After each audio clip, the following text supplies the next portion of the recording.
Cool. Yes. I think everybody's in now, Uh,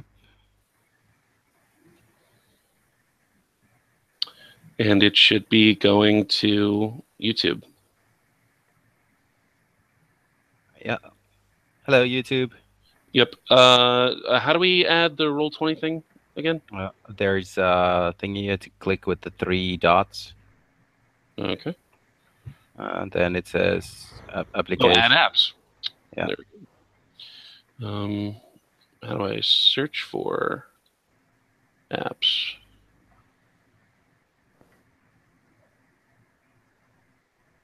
Hmm. I have to. It's saying I have to install an extension.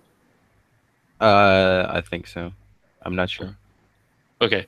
Uh, that's okay. Because this is a somewhat. This is an add-on, so I can work on this while you guys talk.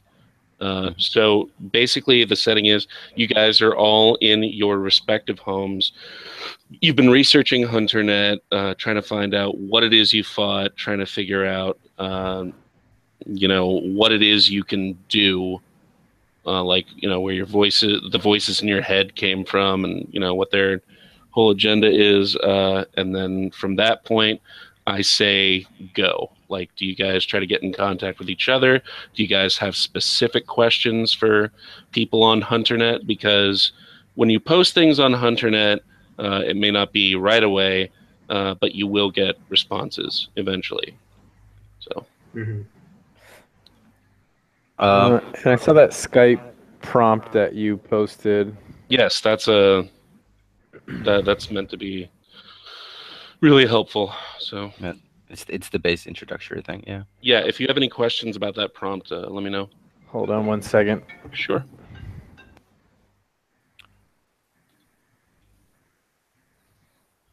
But I guess yeah. the biggest thing is the one like I saw was like a resource is area.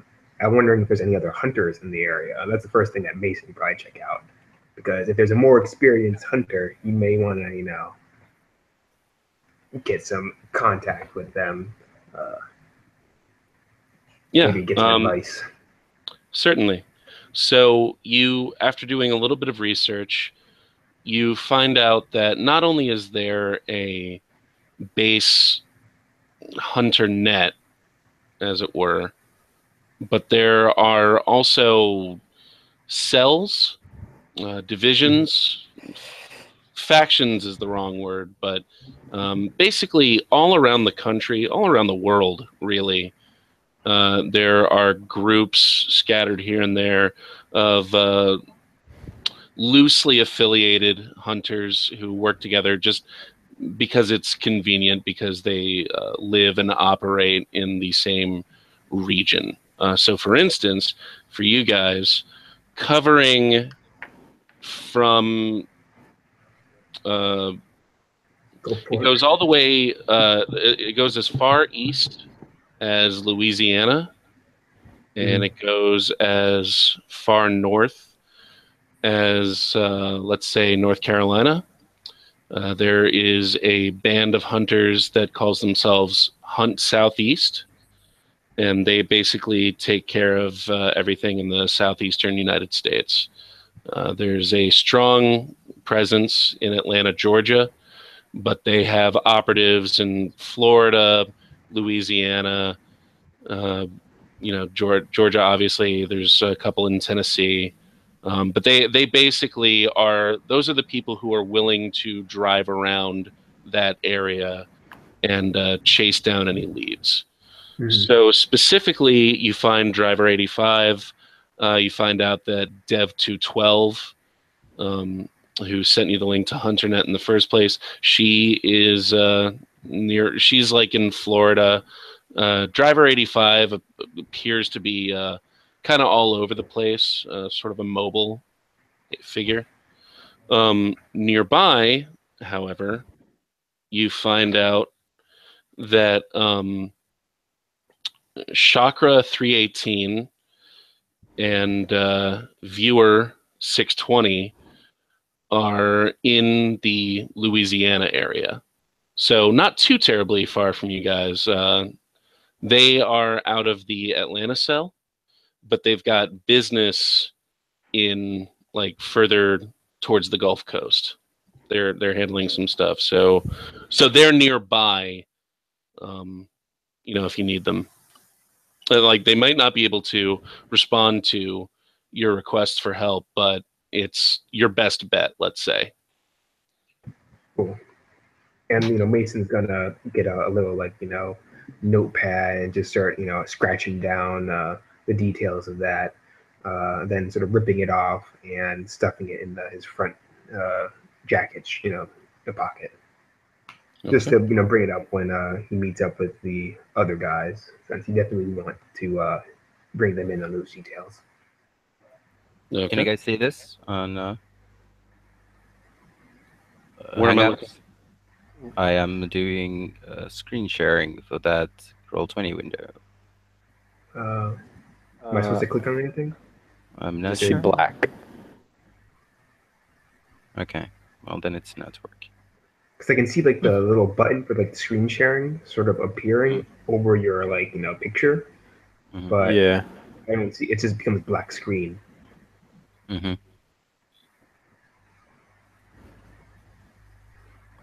Oh wait, a red thing just came up. Oh, that's high participants. Yeah, it doesn't look like it's taking over the screen. I still see your portrait. No. Oh Unfortunately. yeah, I see what you're saying. Here, let me see if that. No, you can just share the window, and you should not share your GM window if you have GM notes. I have done that mistake a couple of times. What do I do? Do I hit present to everyone, or? I just go share your screen, application window, and then I have a Roll20 window open. Upload. Wait, do I hit the upload overlay button? I do not know. Because for some reason they wanted to put my Google into Finish again. Ah, you're right. Yeah, that would make sense. Sort of. We're just gonna go like this now and take screenshots or something and just paste them on very crappily Totally. on top. And we'll we're further along now than we were, so that's good. Okay. Under that news and ongoing investigations, Mhm. is there anybody who's reporting similar things to what we encountered, or is there anybody reporting anything with the prostitution ring that we found? Anything shady or missing people or? If you will give me just one moment, I apologize. I have to dig through my notes here, but I do have them written down. Oh, okay. So, scratch what I said about viewer whatever. That guy's handle on HunterNet is actually Chess272. And then the other one, Chakra 318. yeah, Chakra 318. Okay. Yeah. It's interesting. Like as you go through this GM thing, like you learn to write down the huge chunks of plot that matter. And then like little things about the plot, it's like, oh, okay, I need that detail. And so sometimes you do need to make it up on the fly, which is not to say that the characters themselves aren't fleshed out, but it's like, oh, what kind of what kind of air freshener do they have hanging in their car? Oh, fuck, I hadn't thought of that. Vanilla, I guess. So okay.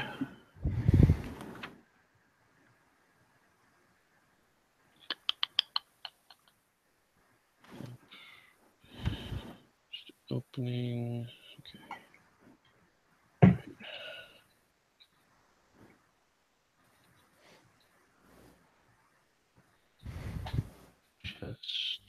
Out of curiosity, when we make our tags, what sort of numbers do we get assigned to? When you make it, oh yeah, go ahead and just pick like any 3-digit number, and it can, it can be as low as fuck.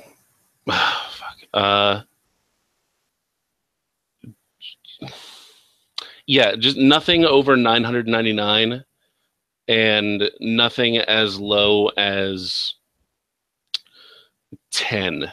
So between 11 and 999, just pitch me your handle and your number, and I'll tell you if that number is available or if that handle should be available. Pitch me your things if you have them already thought up. I was gonna go with Scrapper 88 since I'm a brawler and a junkyard guy. That is very clever. And 88 is available. Scrapper 88, Mason. Cool. Okay. Fuck, everything is exploding. I think Drew's going to go with his sculpture, idol, Serra. So Serra, and probably number like 121. Serra 121. Yeah. Okay. I have Lynx, LYNX 743. Link 743. Okay. That's for Serra 121 is for Drew. All right, cool. Your 100 handles are posted, and I've got this. Maybe a no scope snipes 420. Yeah, no scope 360. 360. Oh man, that's hilarious. I just kept creating accounts until I got 360. Man. Here we go on Southeast. Speed trap. Okay, so I can just send you the friggin' link. That's the easiest thing in the world. That's awesome. So glad that I had that written down already. Okay, so I just sent you that Reddit link. Is basically that's as far as you're concerned, that's the Hunt Southeast board. And that lays out all the details, and you guys can read that at your leisure, but I will break it down for you. Basically, people have been... Sorry? Where did you link it? Oh, the Google Hangouts, the text thing? Oh, okay. I do not see that there. Nope, it's not there. You know what? I'll send it to Skype. See that? It says you need to be approved by a moderator. Oh, right. Yeah. Are you guys? This is getting way too complicated. You know what? No big deal. I will just copy and paste the whole thing. And you can make it public. It's a small subreddit. Nobody's gonna find it. Oh yeah. Why don't I just do that? How the fuck do I do that?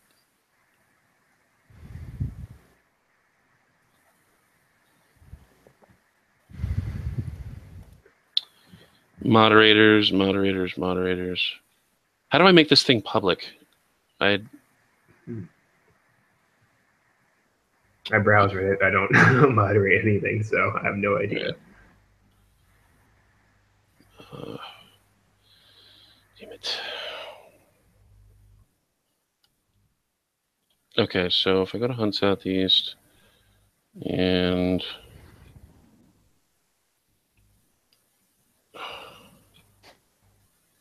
the moderators are...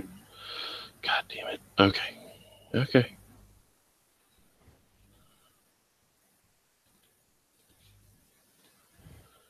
I just registered Serra121 on Reddit.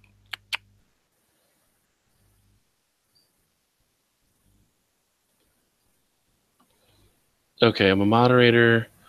Full permissions. Change.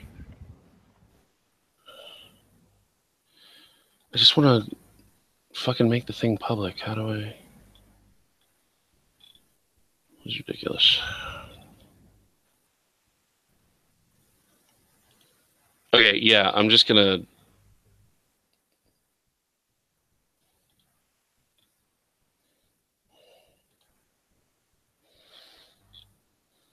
I'm just gonna copy and paste the whole thing until I started out as such a good idea. But while I do that and sort of space it out for you guys, the basic gist you get from going on Hunt Southeast and looking at the latest things, something catches your eye called Speed Trap, and it starts. I had a bit of a weird one in North Florida a few nights ago. I was on my way to a job on the West Coast when I got stopped on Highway 301 in Waldo. And it turned out that the cops, or the one cop that pulled him over, was a rot. And the guy dropped his license on the ground. So then the rot went to pick it over, to bent down to pick it up. The hunter pulled his gun out and just unloaded the clip into the back of the thing's head. Then he, picked his license up out of the gore and just sped off. And he's like all freaked out because like, oh god, I gotta ditch this car, and he burned the rot and its squad car. He trashed the dash cam, all that shit. And he's just been hiding out. He's like, if you guys never hear from me again, you'll know why.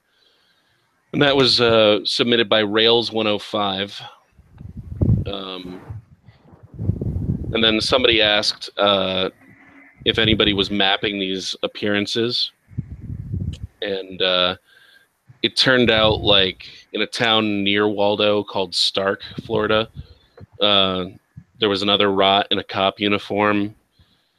In another town nearby called Hawthorne. This is all like taking place on towns near highway that are off of Highway 301.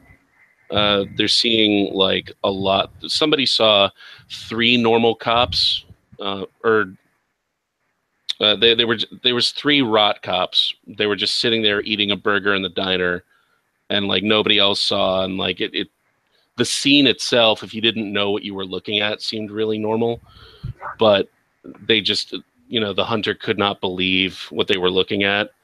But yeah, the general idea is, it seems that in this stretch of Highway 301 on North Florida, there are a bunch of rot cops. And now you have just discovered a couple of other cops, or a couple of other rots, who are pulling the same trick all the way out in Mississippi. So. And from what we've read about them, is it common that they impersonate authority figures, or? From what you read about them, they could impersonate just about anyone. A lot of people don't know exactly what apparently all of their origins are different. Sometimes people who were murdered or killed in a violent or tragic way will essentially rise out of their own graves to put something right in their life that was wrong, or even avenge their own death. Sometimes a spirit just gets knocked out of the next world and back into ours, and it just collides with a house, an object, or a dead body. And it just decides, okay, here's my next shot at life. The ones that collide with objects, though, those are your typical hauntings, like your poltergeists and stuff. They're not anchored to a body, but they will cause trouble as just immaterial spirits. So you don't know, but there are people who are getting a little worried on HunterNet that this trend of zombie cops, I mean, it's only, when you really think about it, there's like less than a dozen reported sightings, but the fact that it's approaching a dozen is starting to bug people. And that was just when they were in Florida. And now you guys have just discovered the first case of this happening outside of Florida. So, so if you wanted to post something and it's like they've made it all the way out to Mississippi, you know, that might be something they'd like to know. Yeah, that would be something that Drew would actually post. He would say, you know, they found themselves into Mississippi, and looks like they're doing some sort of a cleanup operation. You know, they're feeding on, or they're, you know, eating or making junkies and prostitutes and drug dealers disappear, and homeless people. Did your girlfriend ever get that photo? Oh yeah, that's something that yeah, I don't know how Marcy would have reacted to it. Like a really tasteless joke, maybe. Do we see, speaking of that, if we look at a picture online of cops, can we tell which ones are rots? Like through a photo, can we see them as they truly are, or do we have to be in person to see them? It is possible that if you were to activate your second sight, have you guys read up on second sight? Yeah. I have not. Okay. Second sight is when you spend a point of conviction to. It's an interesting thing. It not only allows you to see like a little bit past the curtain, but it also immunizes you to a lot of the powers of the supernatural. So you spend a point of conviction, you have what's known as active conviction going on, and one of the things there is second sight. Now, it will not always identify a person exactly as what they are, but they will register as not human or in some way wrong or buggy. You need certain edges to be able to identify monsters for exactly what breed they are. But if you were to look at a rot disguised as a human with second sight on, you might notice, you know, like there's just something about that person. They don't move the way everybody else does. You know, maybe they don't blink. And over time, you might be able to, if you look at enough different things enough times with second sight active, like their tells, you know, you might come to know them so well. It's like, oh, I know what that is immediately. But for now, supernatural things just sort of register as weird, like not human. So if you use it on a photograph, they might appear blurry. But there's no way to know for sure, or they might appear distorted in some way. In some interesting cases, like even without the benefit of second sight, cameras and surveillance equipment will sort of like malfunction whenever a supernatural thing steps into frame. But that doesn't happen for all supernatural things. It's just something that can happen. As you do more research and as you learn more about these different beasties, you'll come to understand what will do what and why, perhaps. So. Okay, cool. Yeah, so I know that was an incredibly overblown answer. But your best bet, honestly, at this point, is to spot them live in the field. Just as a note that Drew does have witness, which is his ability to see, you know, what things are, because he is a people watcher, and that's the sort of thing that, you know, he started. Like, I've seen strange people. I have to figure out if they've always been like something strange and so on. So that's something that comes to him pretty naturally. Which is good. I mean, all of you will have different things that you bring to the table. I throw shit. Yeah. All of you will have different things that you throw away from the table. But everybody has like their different sort of specialty, and if Drew is the one who is kind of the monster detector of the group, then that can be really useful, so that not everybody has to throw up their act of conviction every single time. Mhm. So What creeds did you guys settle on? I'm a martyr. I went Avenger. Martyr and Avenger? What'd you choose? I went with Defender. Nice. No mercy, just zeal. Oh, another question.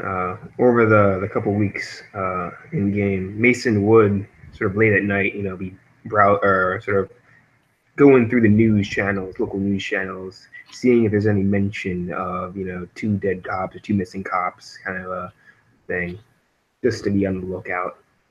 If there's any active investigation he needs to worry about, if it's not even been reported, which may be suspicious in and of itself, kind of a thing. in the first couple days, there's nothing much on TV except advertisements for the new fall TV lineup, on NBC and the CW and all that kind of crap. There's that incessant, because you guys live on the Gulf Coast, there's that incessant AEC commercial apologizing, for the oil spill in the Gulf, and they're apologizing, and they're showcasing people who have had their businesses directly impacted by the oil spill, and they'll say, oh, but they cut us a check for that paid for all the lost revenue, and now we have like free gas for 2 years, and it's really cool how companies will show accountability and blah blah blah. And it's like AEC, today we're in Gulfport, tomorrow we're at the world. Ooh, uh-oh. Yeah. So quick little lore for this universe you're in. Obviously, the world of darkness is not a direct parallel to our world. There are little things that have changed, and in one, the Gulf Coast oil spill did not happen in 2011. It happened in 2015. Towards the latter part of the year, and it was not BP that was responsible. It was AEC, which stands for American Energy Consolidated. And they're just like a huge group, and yes, there are AEC gas stations all over the place, but they're not just into petroleum. They're also, they claim to be starting new clean renewable energy initiatives. They've got a thing out in Montana that's a geothermal energy station. Basically, if it powers machines or cities, then they've probably got their fingers in it. And, they've been in monopoly lawsuits before, but they somehow managed to walk through the raindrops. So that's just something to keep your eye on. And in the first couple days, no, you don't see anything about missing cops. But after like the 4th or 5th day, it says like Jimmy Wallace and Ron Parker are officially missing. They were last seen, and they were not last seen, luckily, anywhere near downtown. The last anybody saw of them was they wrapped up their shift. And now nobody has heard from them since. The cool thing is they did not use a squad car when they drove down to the church. They were not in uniform. They did not have their dash cams or anything like that. So then by next week, that's when, the families of Wallace and, actually just Wallace's family, because Parker didn't have anyone. Wallace's family is, his wife is like pleading, like, if you have any information, please call us. because my kids are so worried that where their daddy is, and we don't know. And she's crying, losing it in front of the camera. But yeah, they're missing. But you sort of you can kind of tell that while that's sad, you at least kind of feel like for the moment you don't have anything to worry about, because while you did something illegal, to be sure, the good news is they were corrupt and they were covering their tracks, and that's sort of working in your favor for the time being. So you can't really, at this point, anticipate anyone questioning any of you three as to the whereabouts of those two officers. Cool. Yeah. So after 2 weeks have passed, Drew would have sent out a message to the group and saying, like, let's meet up at the church this evening. I've got a little bit of work. I need to attend a gallery, but after that I'm free, and I'll bring some Chinese food, and we can, huddle up and talk a bit about things. Yeah, Mason will shoot a text back and it'll be there. I'll be there. We'll bring a 6-pack. Okay. Also going to inform Padre about it. So we are not just showing up. We're gonna just say, look, we're gonna use your, back room. Tomas has absolutely no problem with that. He says, do what you like.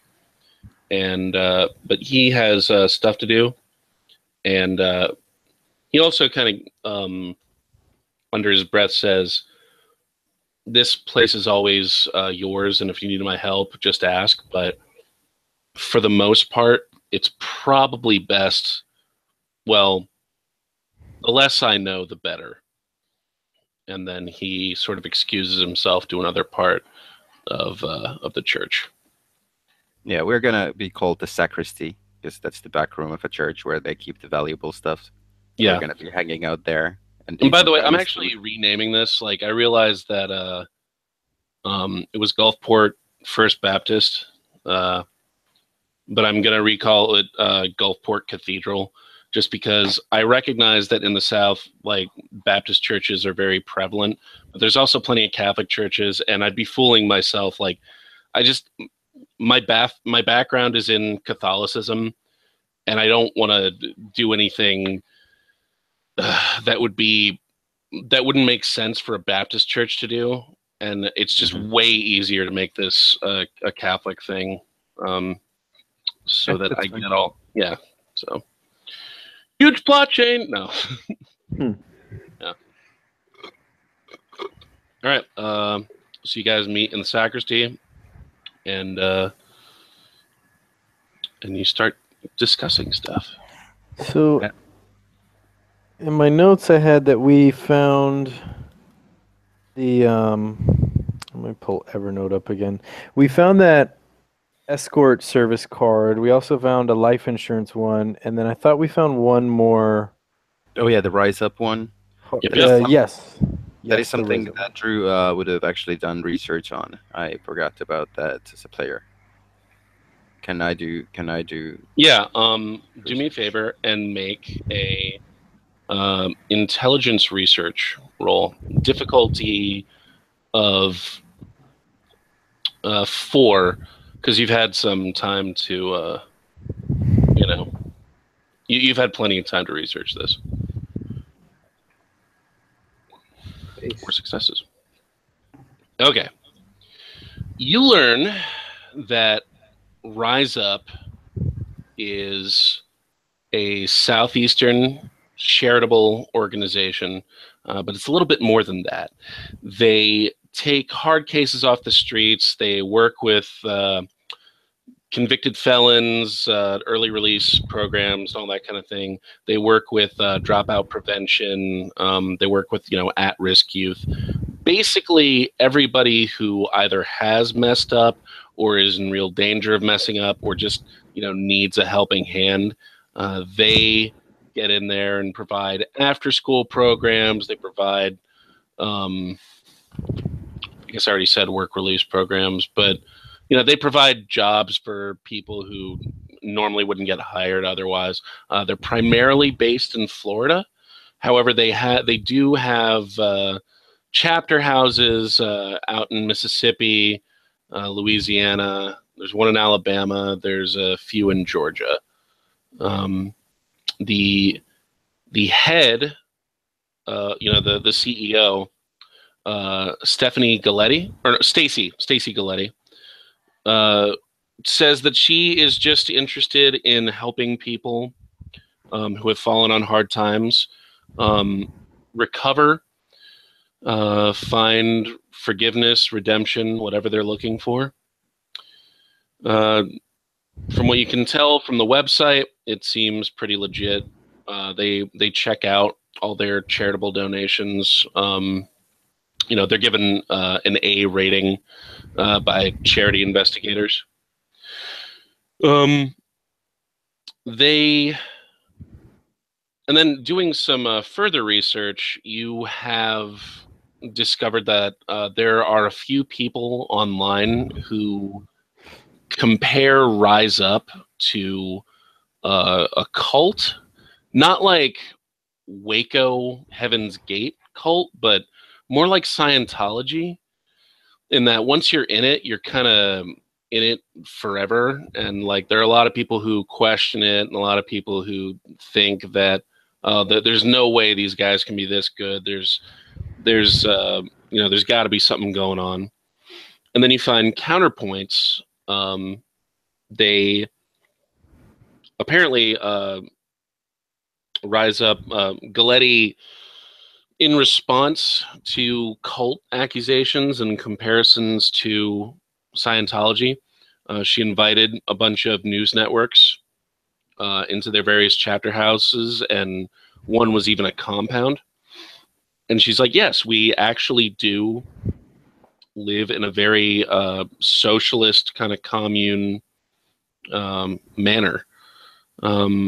There's not a whole lot in the way of creature comforts, and yes, there are people who choose to bunk up, and group showers can be a thing if you're comfortable with that. And there are just things that they do that from an American perspective is like, how could anybody live like this? Like there's gotta be, these people have got to be fucked up somehow. There's got to be some brainwashing going on. But the people all say that, like, if you want to go, depending on your legal situation, if you want to go, you are free to go. And there are people who have, left and said, like, they helped me, and then I just wanted to get on with my life, and so I did.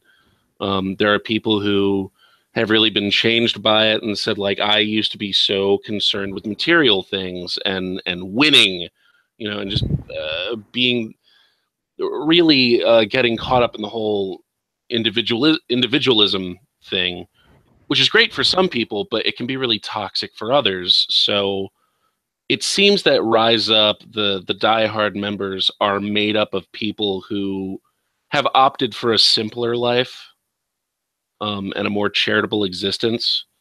And it absolutely seems weird to a lot of outside eyes. But after many investigations and many interviews and just talking with people, nobody can honestly find anything sinister or fucky going on. Mm. So, But yeah, Drew would convey this information, and then he would say, at-risk people, like, homeless people, drug dealers, prostitutes, whatnot,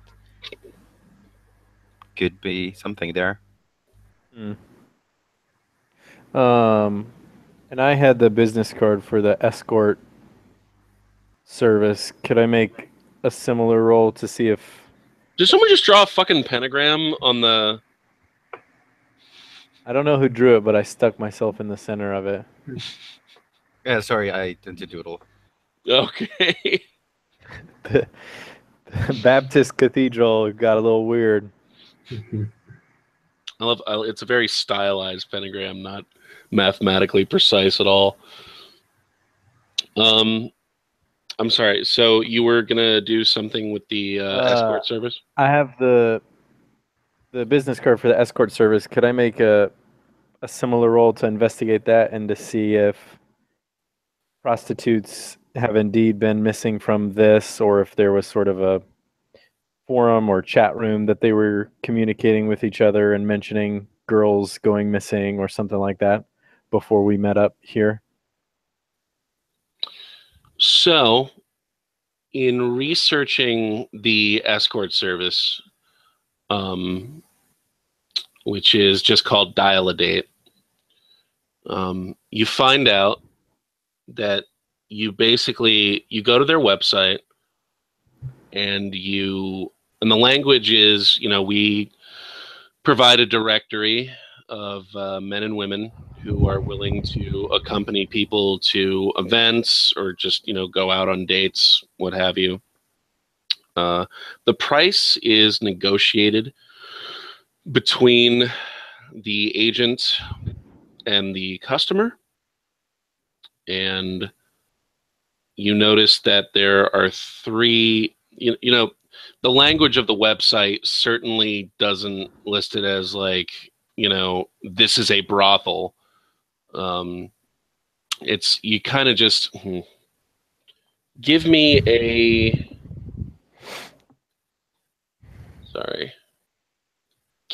an intelligence streetwise roll. Difficulty 6. Intelligence streetwise. Okay. Where this 5, 6. Four.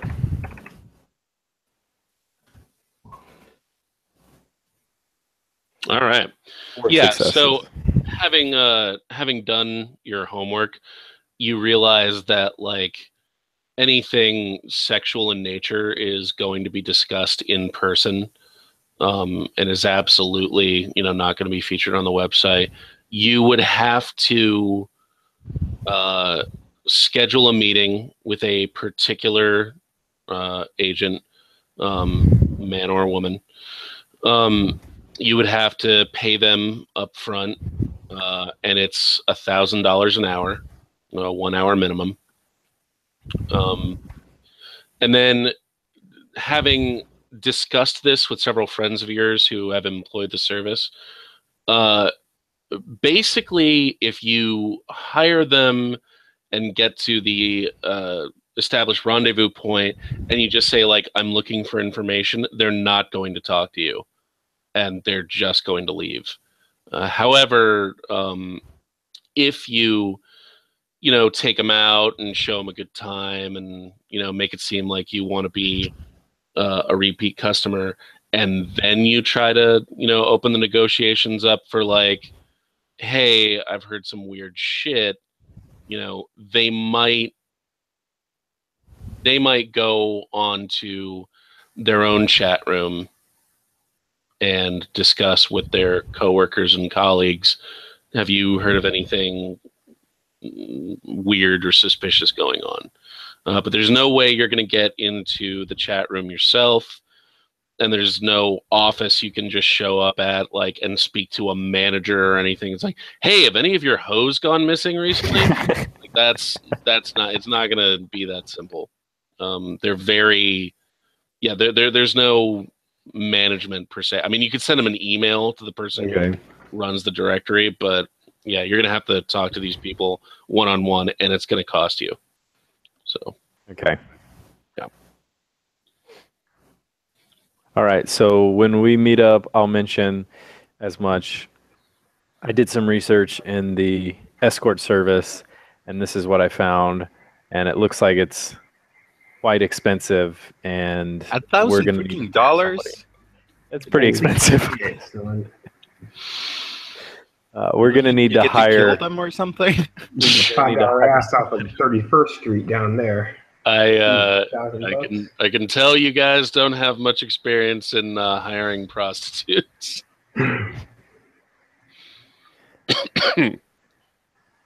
Well, until we get some operating capital, I don't think we can really pursue that yet. Yeah, what are your have one various dot in resources, resources. Dots? One. Um, I own a junkyard. That's it. Drew has two, but one he doesn't actually have to work for because he has his Trinkles collection selling really well still at Amazon Home Decor.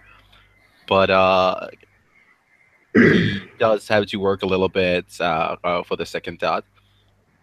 I mean, he has a nice place, but no real savings or whatnot. Okay. I got 2 dots in fame and 1 dot in resources. Hmm. Starving artist. Hmm. And I think Mason has 1 dot in resources. Yeah. Okay. We aren't exactly the most We can well. we could use the collection box to buy. Father, Okay. we need this. Should we sell the cops' cars, by the way?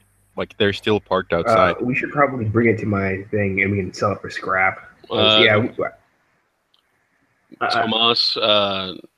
Tomas has already had them discreetly towed because he saw the missing persons report, and he was like, or he saw on the news like they were missing and being looked for, and he thought to himself, if they didn't use a squad car, but obviously those cars are going to be registered in one of their names, and if it's on my parking lot, then so the priest has already taken care of their cars. all right. Yeah. Well, after we do the, initial chat where everyone's saying, yeah, I hid the body, this is what I researched, this is what I researched, it sounds like Rise Up and or hiring one of those girls is our 2 leads that we have right now. All right. Well, I've been telling everyone already that I'm having a bit of a spiritual epiphany, like I'm seeking something. So I could totally, sign up and rise up. And he gives a small thumbs up. You aren't exactly their clientele, though, are you? Or I wouldn't say clientele. You're their type. You're looking for the hard cases. You sort of don't got that cut. No offense. Yeah, well, if they're, worried about people going off rails and whatever, I smoked 24 packs of cigarettes since I met you guys. I've mostly spent time in my basement throwing wrenches at a wall. By the way, they stick into the wall. I mostly spent time in libraries researching German folklore. I don't remember the last time I had a proper gym workout or a bath. I don't remember what I ate last night. I only took this Chinese thing because I was told by Marcy that I haven't eaten in 2 days. So I think, I'm going off the rails, and I think these guys can really help me. All right. Let's rise up. Yeah, you make a compelling case. I can see the madness a bit in his eyes too. Maybe sort of shirks back a little bit. So how you want to do this? Maybe this is kind of weird because Drew has always seemed like a very a nice and sincere guy, but apparently manipulation comes and lying comes very easily to him. So he's like, "How do you want to do this? Maybe you're my relatives and whatnot, and you're worried about me, and you're sort of forcing me to go over there, and I'm not sure if I should and whatnot, but I'm gonna be so lost and I'm gonna be confused and I'm gonna resist at first, but then I'll get into it, and you'll come check up on me, and you can I guess buck up." Or maybe, and thumbs over to Zephyr. I mean, she looks like she could use a little bit of rising up too. Maybe you're our uncle, points at Mason. A worried uncle. I suppose I could. I mean, the only problem is I don't want all 3 of us to go inside at the same time, because if something happens, if there are listen, I ain't want nothing to do with any cult and whatnot, son. So it's all you. Well, why don't we pull some money together? I'll get a girl, and you guys can investigate Rise Up for tonight, and then Oh, we so can you get the regroup in the girl. morning. It's the cult. All right. I don't have $1,000 lying around. Well, with 2 Dotson resources, it says you have a, quote, real job in your first home.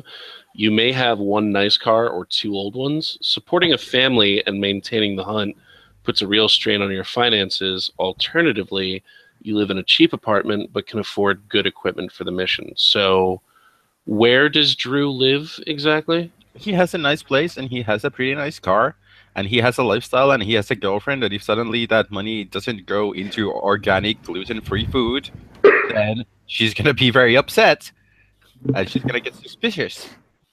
Okay, yeah. So, do you share a bank account? No, she's just currently living at Drew's place. They're like cohabitation partners and whatnot, but they haven't really, joined up their thingies yet. Financials. So I'm going to say that that Drew could either pony up the entire $1,000 or a good chunk of it, and not really endanger himself as far as being able to pay his bills. Yeah, And but it's still $1,000. It's not like he's like he does have hesitations about throwing money at something that might not be anything, and maybe he also has some issues with paying for prostitution. Well, she said it was negotiable. Look at me. I'm a negotiable guy. I'll give you the change.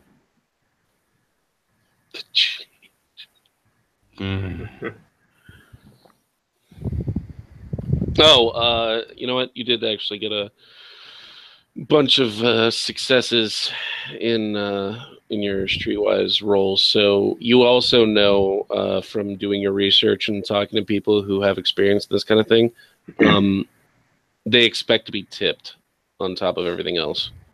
Oh, and Fantastic. I need some tip money too. Key size. So I don't know about the girl thing. Like I need to think about it a little bit. I don't think we should do it right now. I think we should all like focus on Rise Up first, and then once we have some idea, if it's like a dead end, then we don't have to pursue. Like we will pursue the escort angle. But right now, it seems like throwing money at nothing that could be used for something else. I could still get my thrills in for a night. Not for $1,000. I'll give you thrills worth $1,000 if you want. Instead of like upset, but we're not going to spend our operation fund, which comes from my bank account and my work, by the way, because apparently emotions over you. I am the only one with a normal job here. Hey, So I have a job. It's just I have flexible hours. I'm self-employed. Look, the Right. band's gonna make it, okay? The band's Right. gonna make it.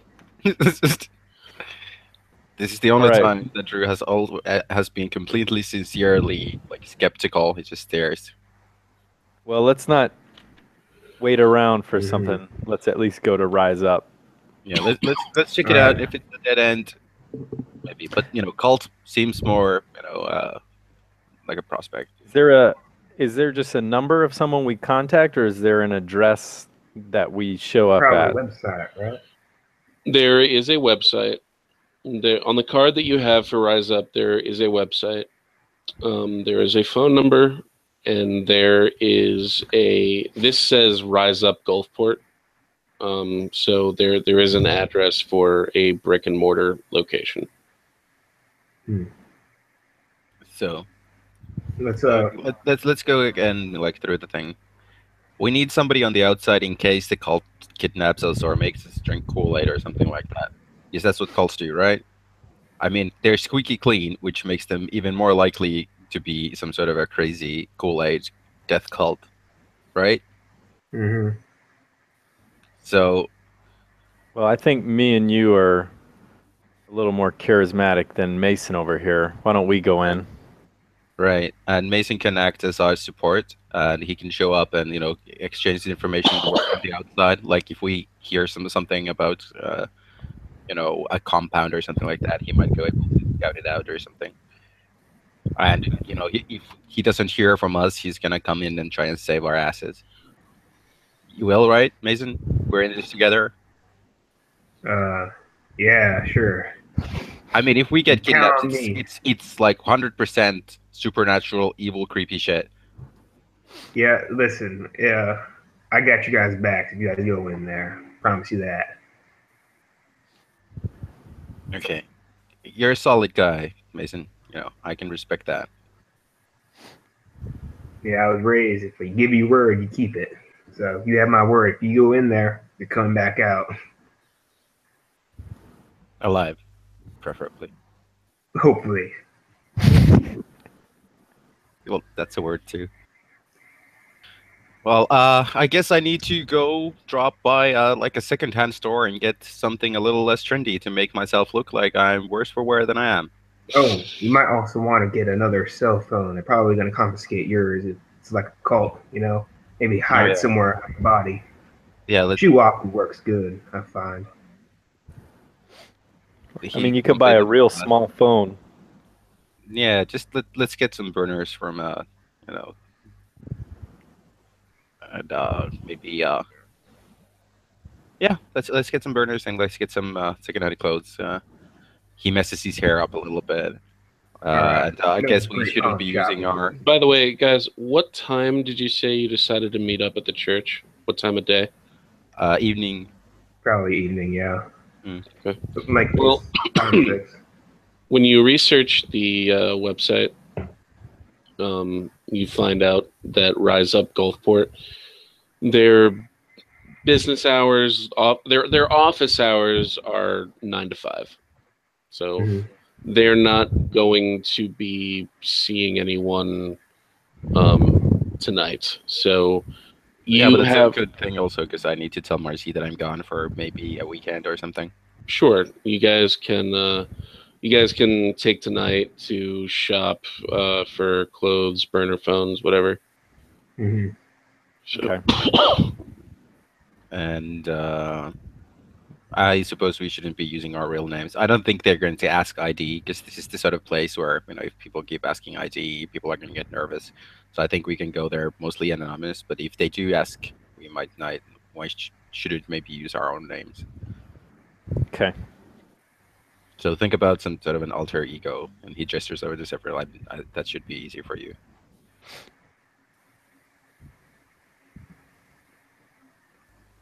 All right. So spring rolls, and he pushes the Chinese food over. All right. Crack open some beers and hand them over to you guys. I suppose the rest of the evening they're gonna talk a little about HunterNet and whatnot, and just bond a little bit. Nothing like particularly interesting, but mostly like, oh, did you read about draws and so forth? Rehash Mhm. the information that we had before. okay. Um, can we take a small bio break before we head up? Yeah, absolutely. All right. Cool. I'll be right back. Okie doke.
All right, I'm back.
Kind of funny that you rolled 4 successes for a brothel check. Yeah. Hey, I'm very thorough. What can I say?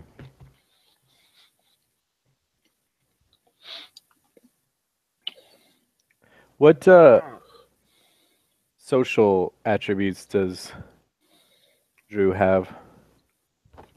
Ooh, except for charisma, he's very good at social stuff. So he's very good at seeing what people do and people think. And he's very pretty. He's got manipulation 4 with a specialty in unassuming. So Okay, I have 3 across the board. I've got 1 charisma. yeah, me too, but for a different reason. You're just disgusting. I even have the crude flaw.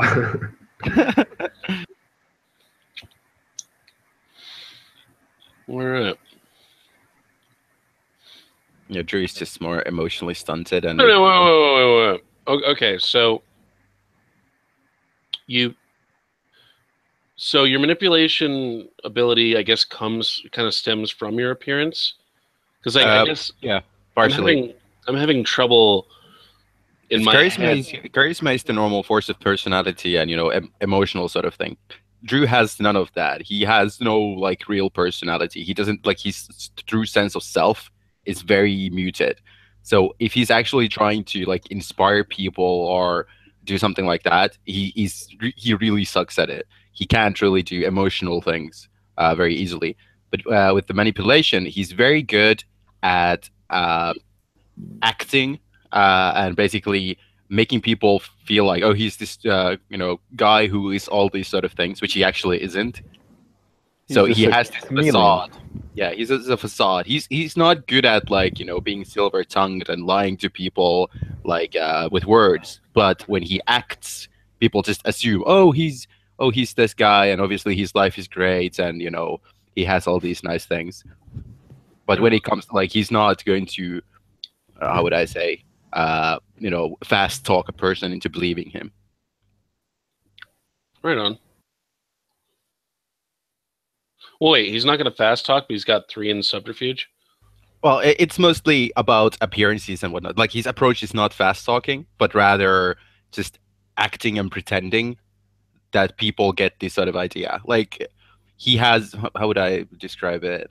There's a Finnish word for it, but I don't know in English. It's You create the first impression, and they just sort of yeah, go it's with it. it's about giving false impressions to people. Oh, okay. Like yeah, if he wants to, like he might look like he's totally lost, even if he really isn't, or he might look like he totally knows where that he belongs, even though he doesn't. Okay. I thought that might go into performance. Just the way you're describing it, it sounds a little bit more like performance than subterfuge. But you know what? I'll allow it. I'm not gonna split hairs there. It resolves. Yeah. Okay. So you guys buy secondhand clothes and you buy burner phones. Drew informs Marcy that Yeah. he'll be away for how long? It's probably like weekend. So he says he's gonna go away for a weekend, and he says he needs to do some soul searching. And if it becomes an argument, he's gonna be like, "You always told me that I need to find my inner chakras and my spirit animal and whatever in yoga. So I'm doing that now, and I'm going to find some answers." Okay, I'm gonna make a quick roll.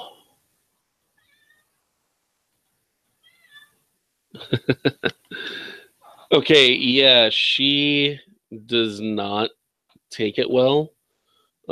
She thinks that ever since you went to the support group, you have been acting very strange. She notices that you've taken up smoking. At first, she was sort of, she really welcomed the new intensity and was even a little turned on by it. But now the new intensity is starting to scare her. She really thinks there's something you're keeping from her. And she really just she throws her hands down to her sides and says, like, if there's something going on, I wish you would tell me. I mean, we live together. I don't understand why you can't just trust me with whatever is going on in your head, Drew. You remember that picture I showed you of the dead cop? Yeah, that's also something I don't know how it's resolved, but like, yeah, okay, I must have glazed over that part. You showed her a picture of the dead. like yeah, when we were there, he thought he was going crazy, and he took a picture of the headless corpse with the black goo coming out of it, and sent it to her, asking, "What do you see?" Oh yeah, okay. So her response to that was like, somebody has been going on the gore page of 4chan again, and I told you not to share that shit with me because it's gross. Like, she completely didn't think anything of that. She thought, like, at best, she thought like, oh, maybe this is like a research for a new sculpture or something. Maybe this is another one of his attempts to be artistic. But yeah, she did not like read into that at all. Yeah, and that's actually a good point. Attempt to be artistic. I think Marcy is a person who understands that Drew really doesn't have the sort of like artistic passion at all. He's just very good at making things. Right. So yeah. So Marcy's upset because she feels that you're hiding something from her. She's not afraid, but she thinks that maybe you're having some sort of breakdown, and she just wants you to talk to her, trust her, get some help if you need it, that kind of thing. She's not being a nagging girlfriend. She's genuinely concerned, but she smells your bullshit, and she's not fooled for a moment. he's gonna actually do something a little nasty here, and he's gonna be like, trust. I've lived in a world where I thought I could trust cops, and now you've seen what's going on. I'm just very low on trust right now. I just need to, get my bearings. I need to find this for myself. Like, can you don't understand what I've been going through? Why, like, I wish you would like give me some little bit of like emotional self time, like not space. He's not saying give me space, but like, I need to, gather my thoughts. Come on, you got to give me that. Do. Let me just real quick. She accepts your reasoning and says, like, look, I get it. I love you and I'm concerned and I don't want there to be secrets between us. Look, I'll explain it to you when I've got my head wrapped around this thing, okay? I promise. She complies. Okay. So I'm just gonna go there. It's sort of a mind clearing, retreat sort of a thing. I'm just going there. I'm gonna get my shit straight. Then I'm gonna go home. We're gonna make some good food, and we're gonna talk about this later. But now, just right now, I'm in a weird place, and I need to figure this out for myself. Wait, where is this place? And he thinks about it for a moment, and he's not so sure about Mason, so he actually gives the Rise Up, information, like a brochure that he got, which is like if people are, starting to lose their shit and whatever, these guys can help. Okay. Yeah, she, for her part, has not heard of them, but she says, like, if you think it's for the best, I trust you. Yeah, it's important to me to get an understanding of what's really going on with me and with the world and whatnot. And I think these guys will give me a little bit of that sort of understanding. Okay. I had a friend who was told me that it really helped him out. So Okay. So Marcy knows where you're going. Do you tell anyone else? nah, he really doesn't really have a lot of people. He doesn't have friends really. Like he has acquaintances, but like buddies. Like let's get a couple of beers, but never really talk about anything important, sort of thing. Marcy's probably the only emotional connection in his life, really. Do any of you guys post to HunterNet like, hey, we're going to explore? Yeah, I was actually going to see if there was a post already about Rise Up and HunterNet. There are no posts up about Rise Up that you can find in HunterNet. Okay. Yeah, I'd make one. If we don't report back tomorrow, this is where we've died. Rise Up. Okay. Mason, do you tell your family? Mason, no, not really. He'd grab a set of like lock picking tools if he has them there, because like his family are not good individuals. So I'm assuming one of his brothers might have one. He'll ask to borrow that just in case he needs to break it and save. Well, I mean, you also live in a junkyard. I assume Yeah. like, there's got to be some sort of something that could improvise as lockpicking tools. A hammer. Yeah, so I'll get that. Well, I'm going for a little bit more subtle rather than just, I'll always bring a crowbar as well, as a weapon and just as a door opener if I need to go in fast. Do you have a gun? I do have a gun, and I'm going to load up a rifle and a handgun. We also have the guns from the cops, by the way. Oh, right. And I'll put them in the back seat of my trunk. Except for my handgun, I'll keep that on me. Okay. Can you describe the I know what kind of guns the cops had, but can you describe Mason's gun? Oh yeah, Mason's got a Remington, I think M700. Essentially, it looks like the standard like hunting rifle that you would see, most southern hunters, rednecks would usually have. Sort of the wooden with the lacquered grip and the butt stock. and stock. And he has very long scope rifle. And he has a I think it was a Beretta 92 SF handgun. Looks sort of like what you would see as a sort of a cop's kind of gun. Not a Glock, obviously, but the I can't really describe it. If you just if you look up the actual model, you'll know what it looks like. I'll just type it in chat. Okay, so you've got the Remington rifle. Okay. Yeah, and I'll put that in there too. And you've got what? Your handgun's a revolver, or Oh no, it's a pistol. it's like heavy Yeah. pistol or light pistol. I think it is a light. Its damage is 4. I know that much. Got it. Okay. Yeah, I know what you're working. I know what you're working with. Sorry, I forgot I had my microphone away from my face. Okay. Cool. Zephyr or Drew, do you guys bring any of your own equipment aside from burner phones? I'd probably have a little, not like a butterfly knife, but I don't have any guns. And the knife is probably, it's probably not a butterfly knife, to be honest. It's probably more of like a, just a small pocket knife, Okay. more for utility.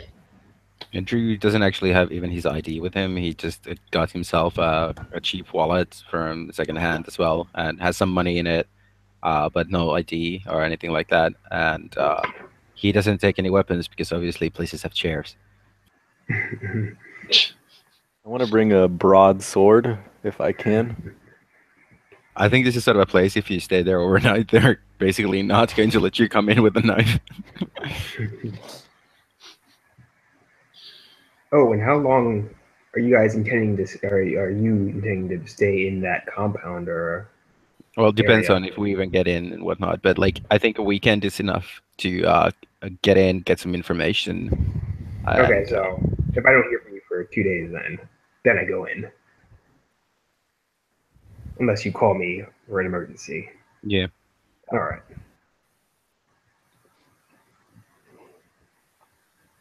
Okay, cool. Okay, so I guess we'll time skip to the next day. What time is it, Zephyr and Drew? I think we have lunch first, and then we go in. And Drew has transformed pretty well. Like he has like a biker jacket and like an old print shirt and like maybe slightly artistically torn jeans. So he looks a little bit more rough.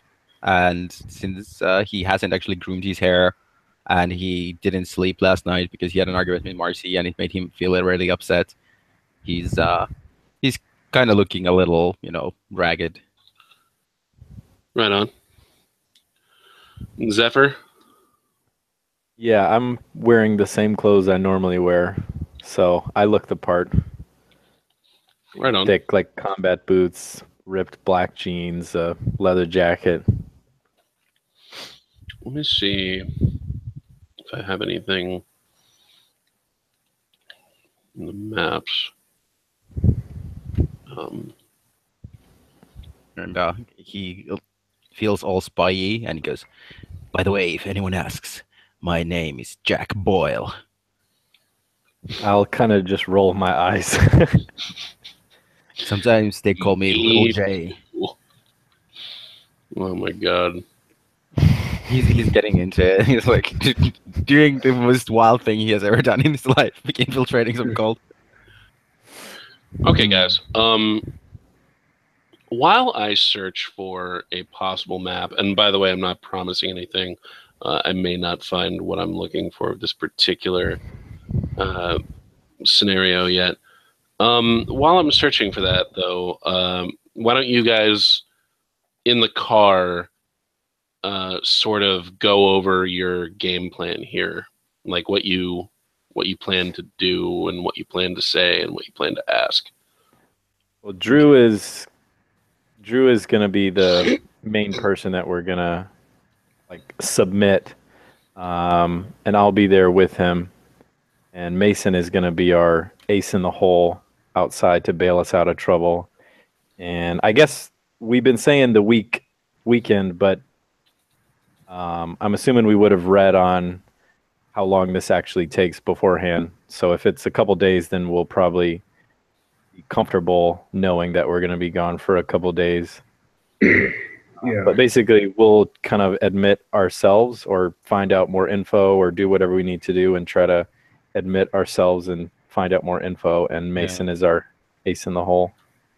And so basically, we're gonna go there on Friday, and hopefully, like over the weekend, when they're not doing business normal things, but rather only rise up things, essentially, they might help. And Drew's idea is that they go in and they say Drew has like kind of lost his life. You know, he's has problems getting employed again, and he's kind of like lost, and he's taking some he's seeing some therapists, but they aren't helping, and he's turning into drinking and smoking and just like self-destructive behavior, and he just needs some help. And Zephyr is gonna be there for emotional support mostly, but I suppose also has some issues of her own, right? Mm-hmm. Definitely. All right. Okay. And they're friends, and they just agreed, like, okay, maybe like Drew or Jack Boyle said that he's not gonna go there alone, and he's like, okay, fuck it, I've got some problems too. Like, will you go if I go too? And he's like, okay, let's do that. Okay. Currently, I do not have a very good map for this particular scenario, but that's okay. It's not completely necessary at this point. So if something ends up happening, obviously I'll whip up a quick map, but for the most part, this one will take place primarily in our imaginations. However, okay, no, I can do a quick Google image search. Oh, and he needs to establish some safe words. So if he sees something supernatural, he's gonna say, "God, I got an idea for a song," or he's gonna mention that he wants to write a song, and if he will try to infer what sort of things based on that song or whatnot. And if they really need to get out of there, he will say something like, "Oh shit, I forgot I have a tattoo appointment." Oh, Because Jack Boyle wants to get a tattoo. listen. Since if you can get your cell phones through, you may want to appoint a time or set a time when you call me daily with an update or whatnot. And maybe if you need me to do some research on the outside, since you guys are going to be on lockup, I could do that too for you. Just throwing it out there. Yeah. Since your probably access to computers is going to be limited, I imagine. Okay. All right, guys. I'm sending this through the Skype chat because that seems to be the most reliable way to transfer files. But that's basically the room you'll be in. It's very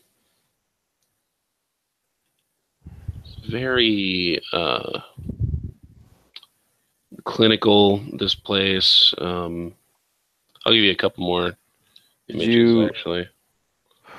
I think you just sent it to me. Okay, I'm just seeing the Reddit thing in the out of character chat. Are you seeing anything else after? Oh, dude! You're posting it to my private thing. All right, my bad. My bad. Yep. Got it. This is the wrong one. Counseling office.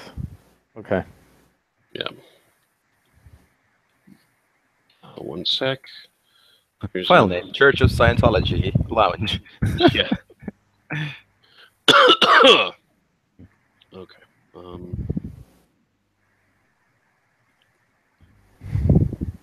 All right, but you guys have like a fairly good idea of where you are and everything, like the setting and whatnot.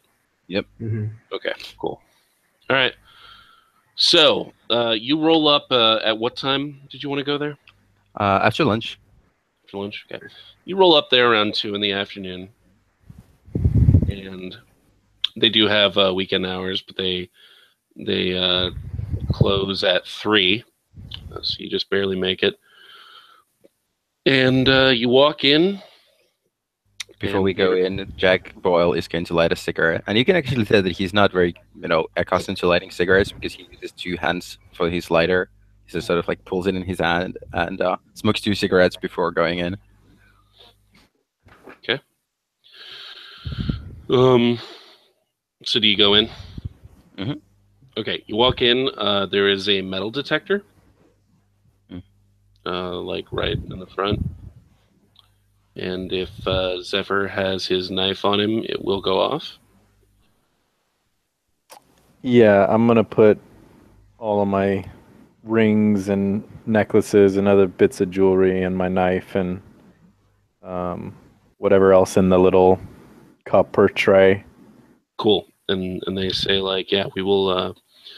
They write you a receipt for that, and they put all that stuff in a little baggie, and they put it into a locker. They'll say you'll get that back once once your business is concluded here. What about phones? Phones are fine for the time being. A receptionist asks, "How can I help you?" I am here to get a little bit more information. I brought my friend here, and both of us are trying to get some more information on Rise Up. We're hoping you can help us. Jack Boyle sulks. The lady behind the desk is a woman in her 40s, African American woman, kind of hair just about not quite down to her shoulders, but you wouldn't necessarily call it short hair either. And her name tag says Jackie. No, not Jackie. I'm sorry, that name's just stuck in my head right now. Hey, good name. Yeah, Tammy. Her name is Tammy, and she says, all of our, there's the information is on the website, and there's the brochure here. Is there anything specific you were trying to find out, or? Jack actually grabs Zephyr at this. He interrupts, grabs Zephyr by the arm. It's like, come on, they only got like papers and shit, and like they are not gonna help us.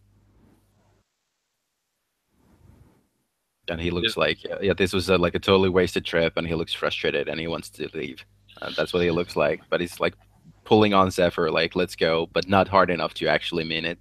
Okay, is this a manipulation roll? Yeah, he's trying to look like, he needs help, and he's here like reluctantly, and now he's like, getting cold feet and wants to get out.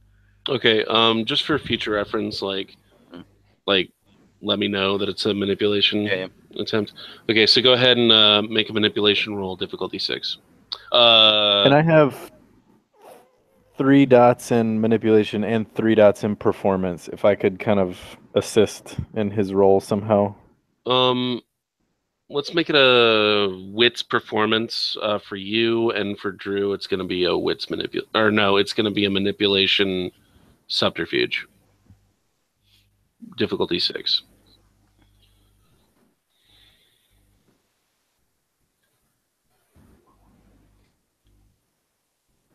Okay, I got 3 successes. I got 5. Okay. She says, guys, we obviously want to help however we can. It just it helps if we kind of know your situation. So what's going on exactly? I'm fucked. And he lifts his hands up like frustrated. I don't know. I've got nothing going on in my life. Everything is going down the drain, and I'm just fucking spiraling. He lets a long sigh, but he looks away just enough to make it look like he wants to hide it. It's like, I don't know what to do, and somebody said this place might help, but it's just brochures and whatever. Okay, do you want to speak to a counselor? I think we actually have one, still on campus for the moment. Like a therapist, because I've had my share of those, and fuck them.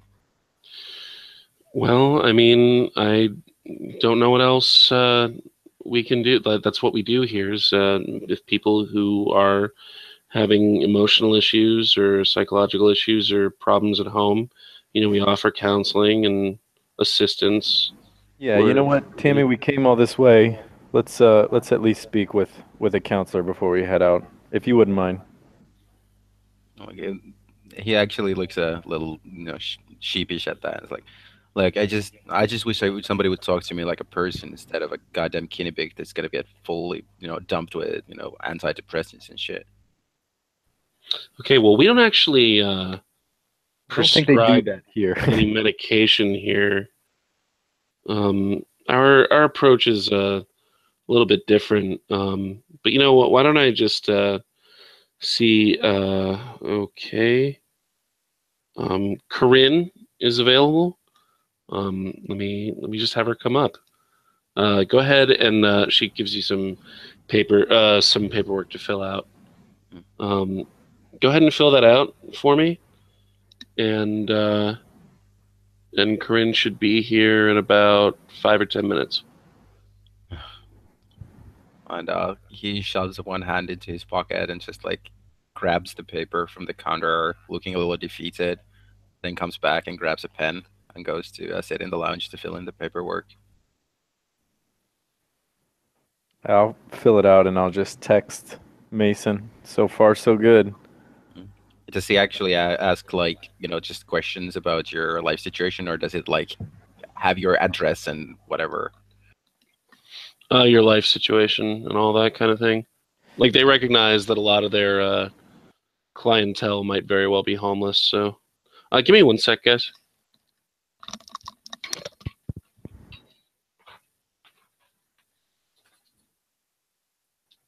I'm gonna go make myself a little bit of coffee while he's gone.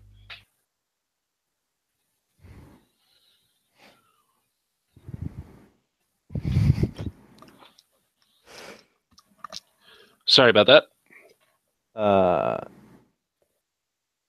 He's Lumi's making some coffee. He'll be right back. Oh, okay.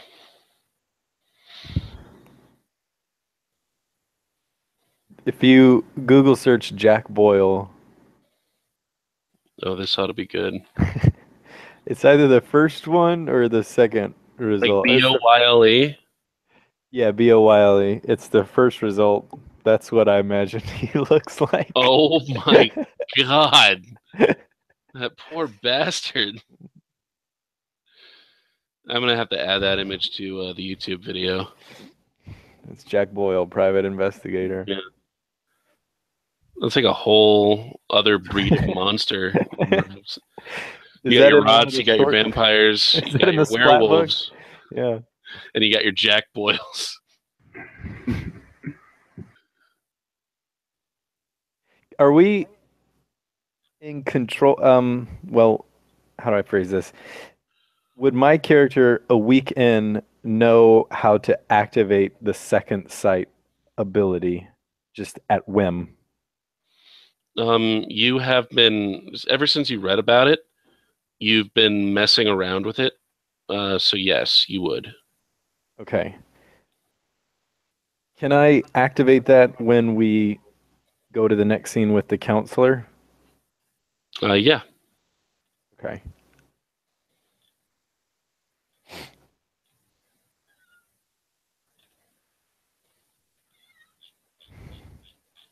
Okay. All right, you're all set? Yep.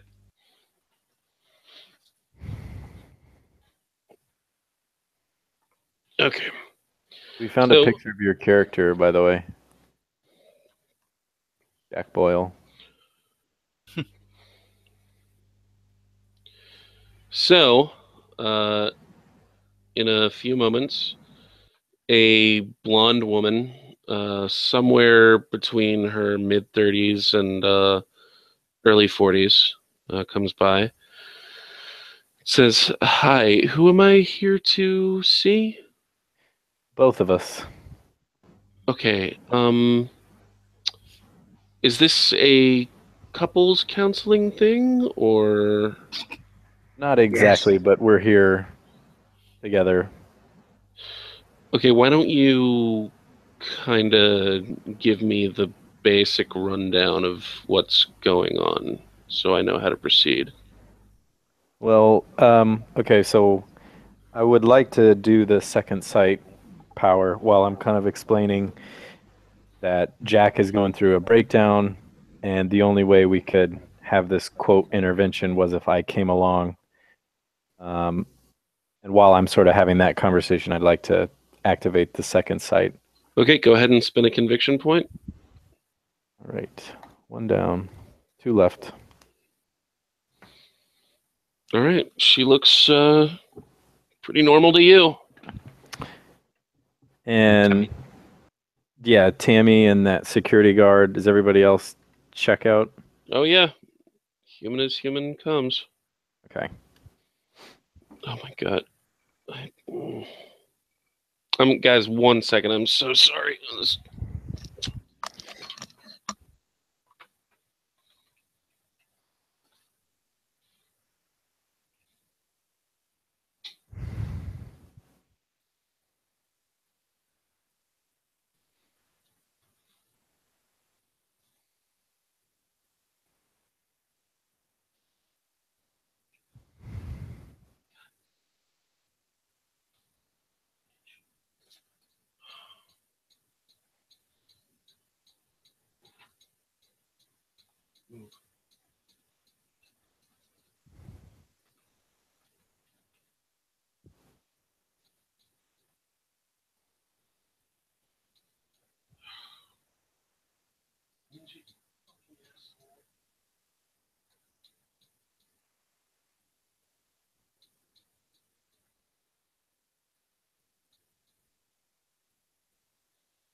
Okay, we're good. My apologies.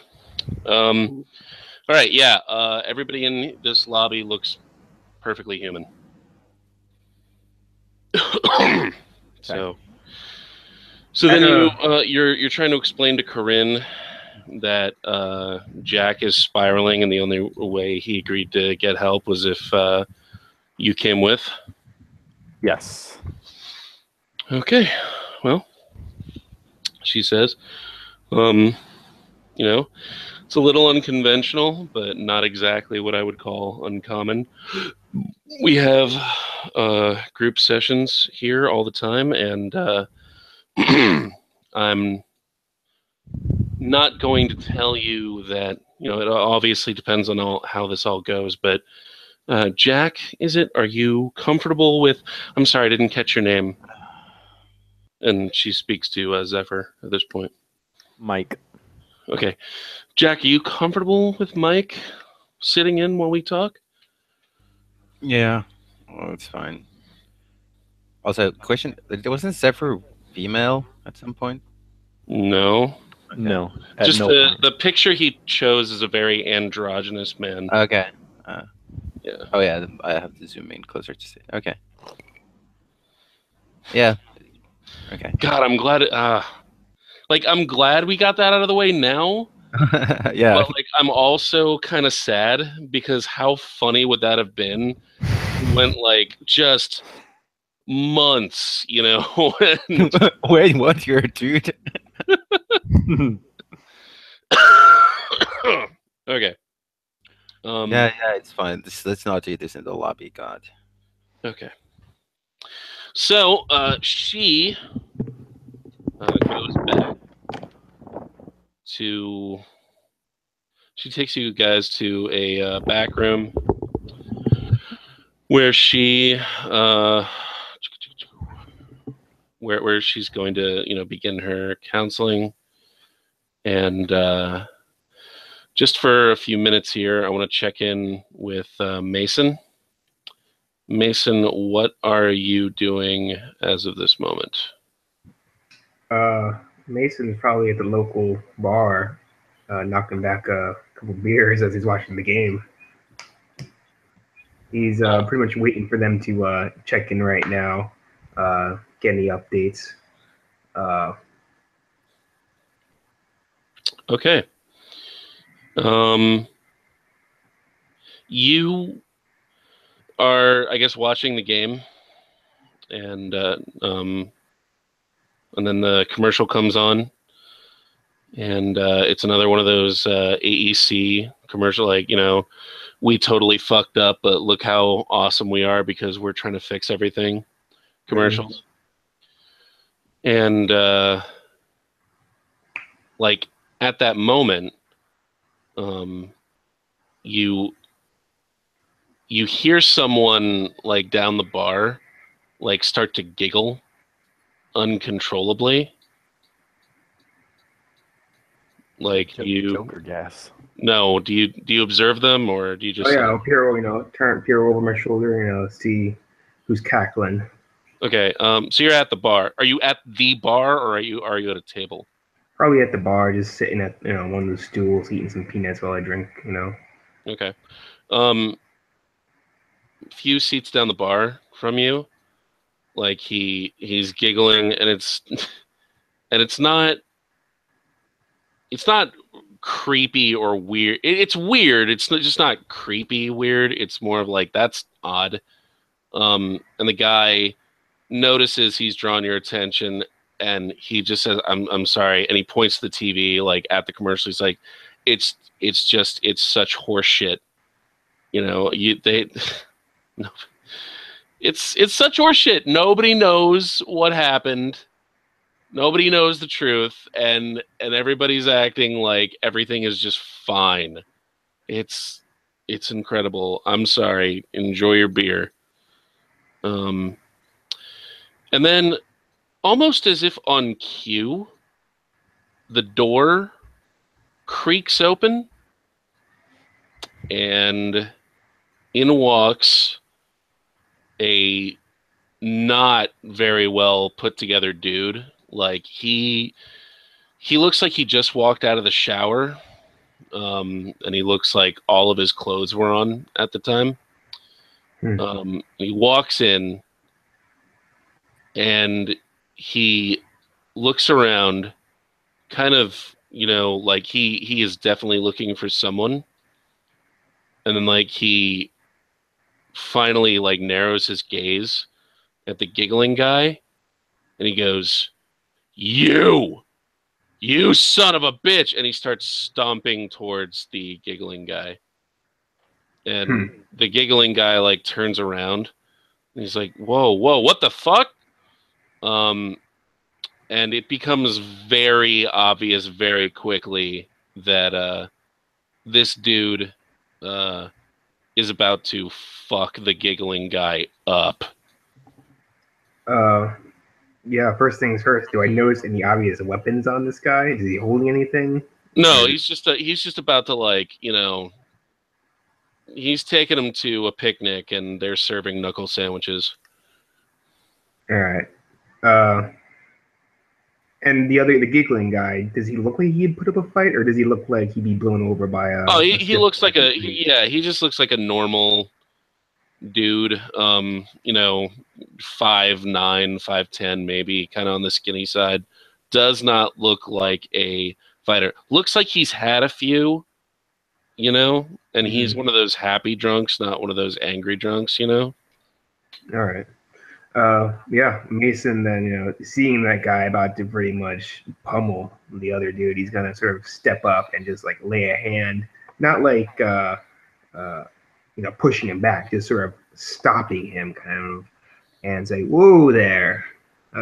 Listen, let's not get too hasty here. Everyone's just trying to enjoy a good drink and good night. Okay. Give me 1 sec. I'm just gonna put your dude here.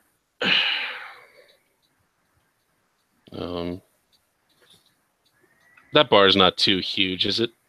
I don't. You think you're on a different map than? My bad.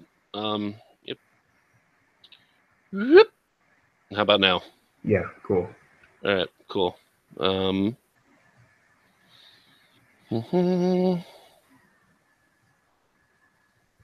Guys, that's actually not a bad place for a break. Take a quick $5 while I just set this up. Cool. It Okay. won't take long.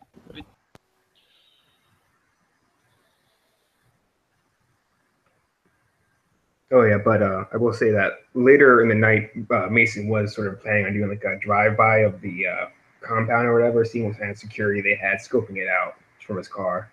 Other than that, he really isn't planning on doing too much in legwork. Okay.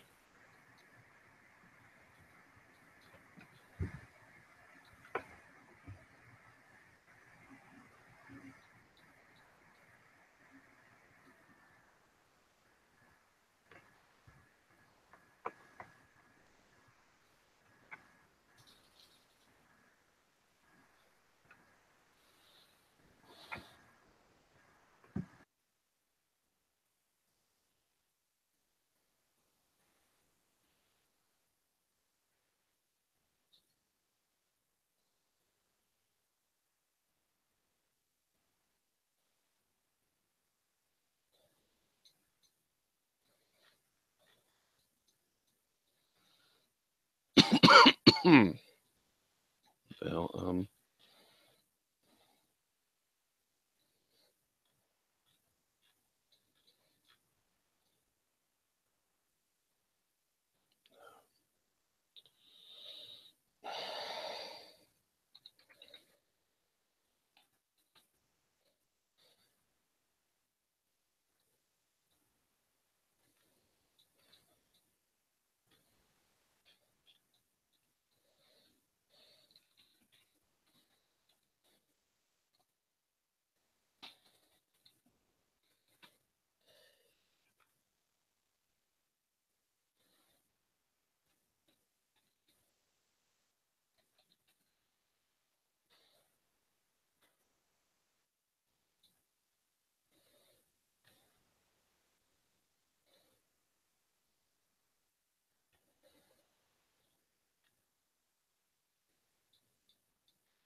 Oh, and I can't move my token. I think you need to give me permission. oh, my bad. For Yeah.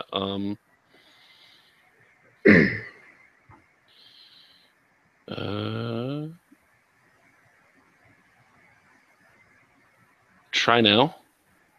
Yep. Okay. Thanks. Yeah, absolutely, man. Just gotta real quick.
There we go. Jesus.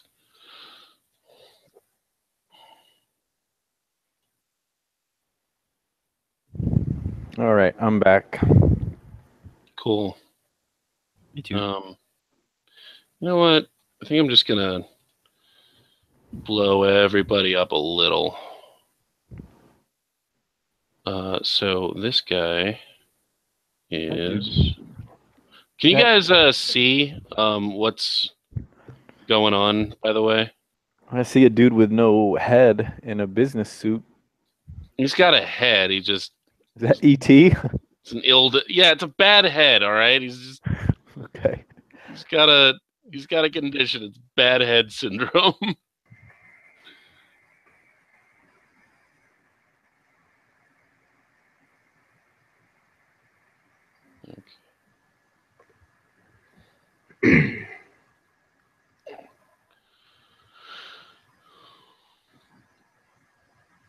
Is Lumi still MIA? You heard him. No, I'm still here. Okay, so everybody's here? Yep. Okay, so... All right. Basically, this guy,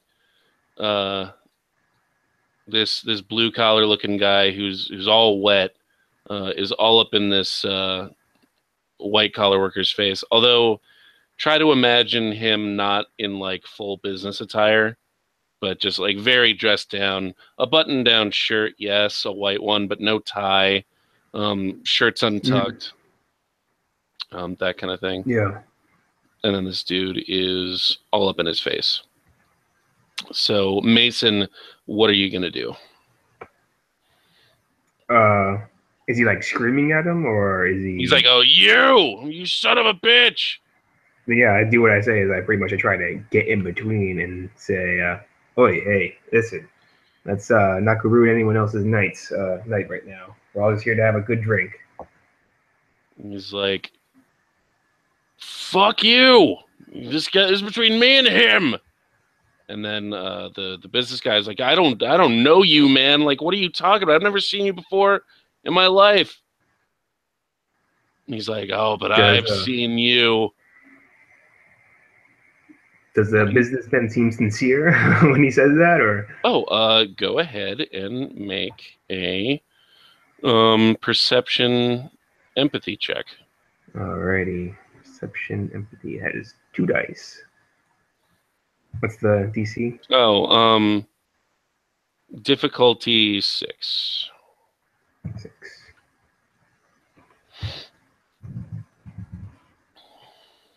It is a botch. Okay. All you can basically tell is this guy is scared shitless. And as far as you're concerned, like it seems like this guy is trying to, this has the look of a guy who just fucked this other dude's wife and is trying to get out of it. Wait, which guy has the look of the dude? The white collar, dressed down white collar worker looks like he fucked the wet guy's wife and is trying to get away with it. Well, in that case, then yeah, Mason's gonna sort of see that and take a step back and say, all right, listen, if you guys got business, you do it, but you don't bring any of these other people into it. You hear me? The bar is practically empty except for you guys and the bartender. All right. Well, yeah, Mason's taking a step back, but it seems like he's ready to pounce in case the guy takes it too far in the beating. Because Mason thinks he screwed the other guy's wife, then he deserves a beating. But he's gonna make sure he doesn't get a permanent disfigurement from it. Just a good beating. Yeah. That sort of so the guy, the wet, disheveled looking guy, picks up the white collar worker, and like straight up lifts him off the ground, by his shirt, and then he slams him down onto the bar. And he's like, why? Why'd you do it? He's like, dude, what? I don't know what you're talking about. You know what you did. You killed me. You killed us all. He's like, what the fuck? And then, like, as the guy's sputtering out, his response to that accusation, the wet, angry dude, clocks him one in the jaw, and teeth go flying. Like that was not a love tap. All right, yeah. Once he sees that, Mason jumps on to Mr. Wetback and all right, grabs him by You're not calling him that. I don't think that means what you think that means. Sorry, I was trying to describe his wet. All right, you know what we're gonna call it? We're gonna call him Tony for the time Tony. because his like He's got those mechanic overalls and like the little name tag says Tony. So. All right. Yeah. Then I'll grab Tony and try to, pin his arms and sort of draw him back away from the guy, since that one hit was more than enough. Okay. Make a strength brawl roll. Strength brawl. Mm-hmm. 6. Difficulty 6. Yes.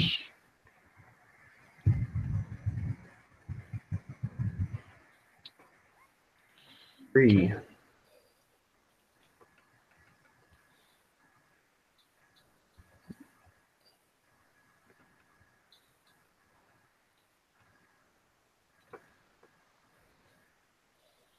No, this would be. Yeah. Okay. 3. Okay. Where is this guy? B. All right.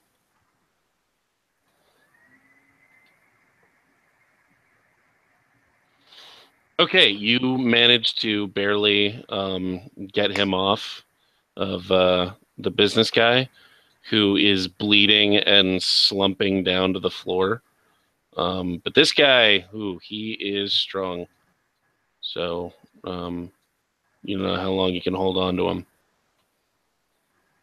And I think I heard him say that you killed me and them. Yes.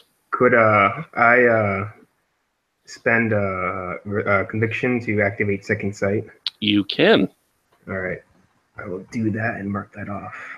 Okay.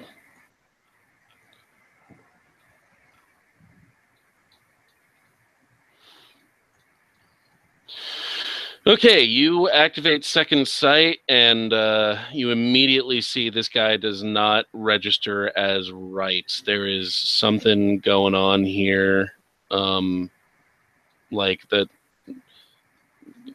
smell is a little weird. His gait is a little bit off. There's just something about the way he moves.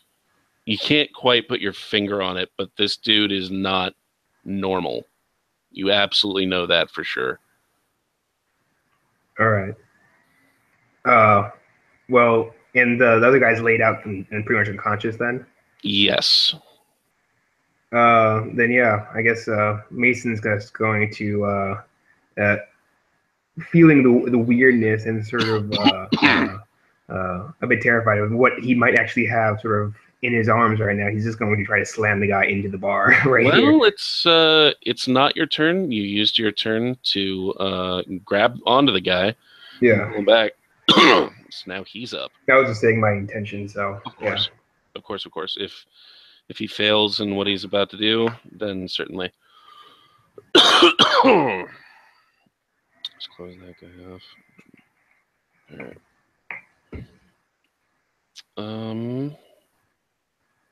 Okay. I actually need to. That sounds about right. Okay.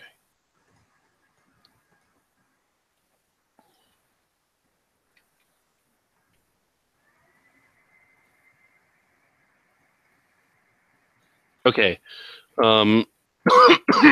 He manages to. I'm so sorry. He manages to trip you up, and he begins to fall backwards. And he pins you beneath. He doesn't pin you beneath him, but you're now on the floor with him on top of you. And yep, that deals.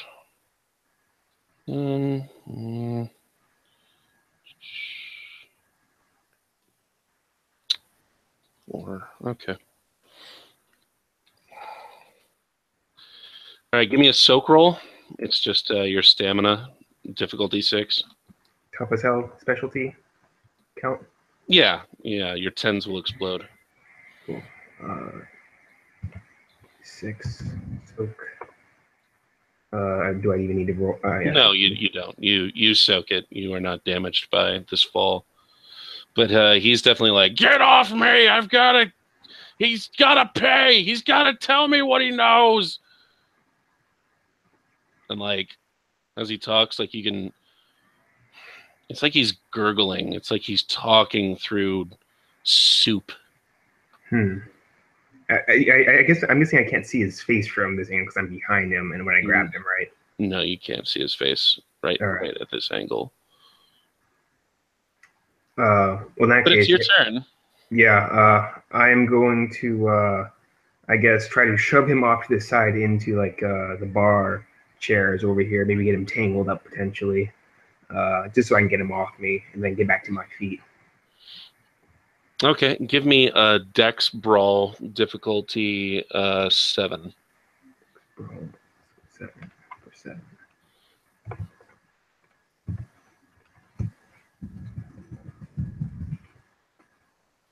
Oof, only 1. Okay, you managed to get him off of you, but now you are both like on the floor. So what we're gonna do is do a real quick initiative roll to see which one of you gets up faster. All right, and that is a D10 plus X plus wits. Right? That is correct. Right.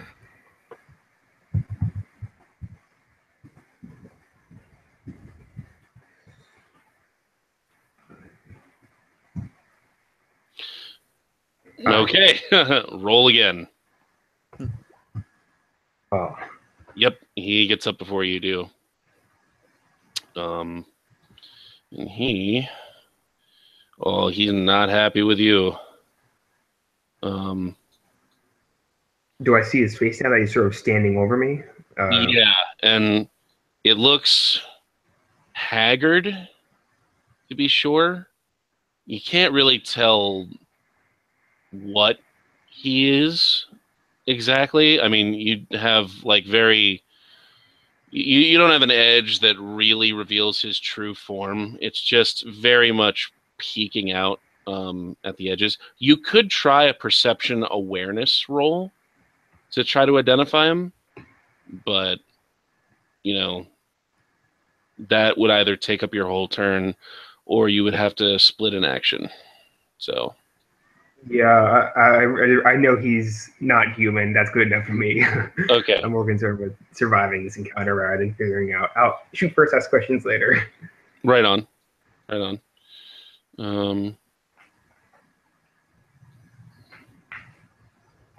So yeah, he is he's not happy with you, and he goes in to tackle you. I'm on the ground already though, or is he just like dogpiling on me? No, you both. Yeah, he. Okay, so I guess he actually. Yeah, your good point. I forgot you're on the ground. He lifts a stool, and he raises it above his head, and he brings it down onto you. Okay. So that is a. Well, This is probably like. Yeah, it's Dex melee. I know. No. I mean, like this is his declaration of action, and if Yeah, you're in initiative, exactly. So, so Mason can either try to dodge this or soak it, and then I'll soak it. I'm a tough bastard. Okay.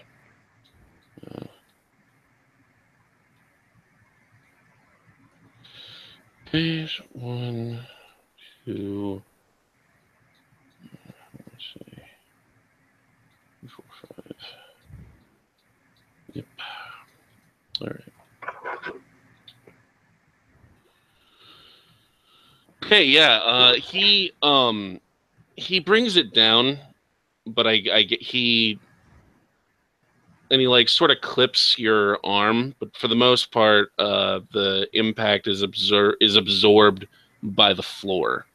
So looks like you got away on that one, but you're still on the ground. So Isn't that a botch? it was a damage botch though. Okay. So yeah, he's not. So Mason doesn't take any damage, but yeah. Yeah. So my turn, right?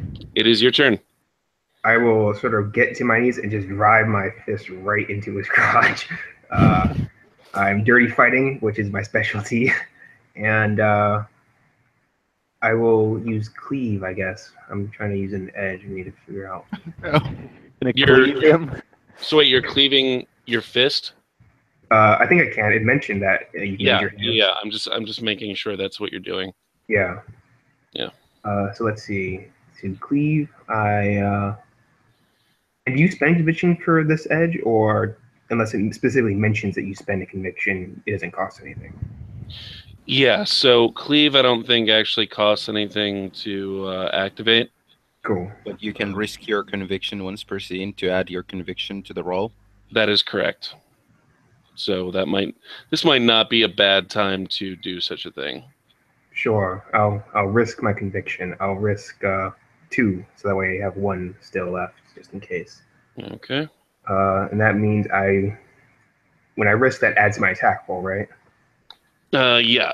that'd Hang on. be, Actually, no.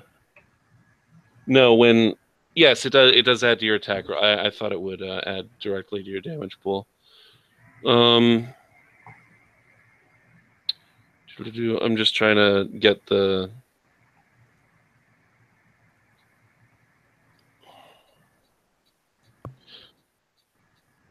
Okay, it's talking about you can either cleave melee weapons, or you can just sort of create weapons out of thin air. Well, I was looking in the description earlier, and even your character's own fist or body becomes deadly weapons, is one of the descriptions. There it is. Okay. Okay, so you're just not gonna have any extra weapon damage. Okay, so you enchant your fist. You put 2 into it. So your attack roll Would be 10, I think. So, because I have 8 normally with my specialty of dirty fighting. 1 that'd second.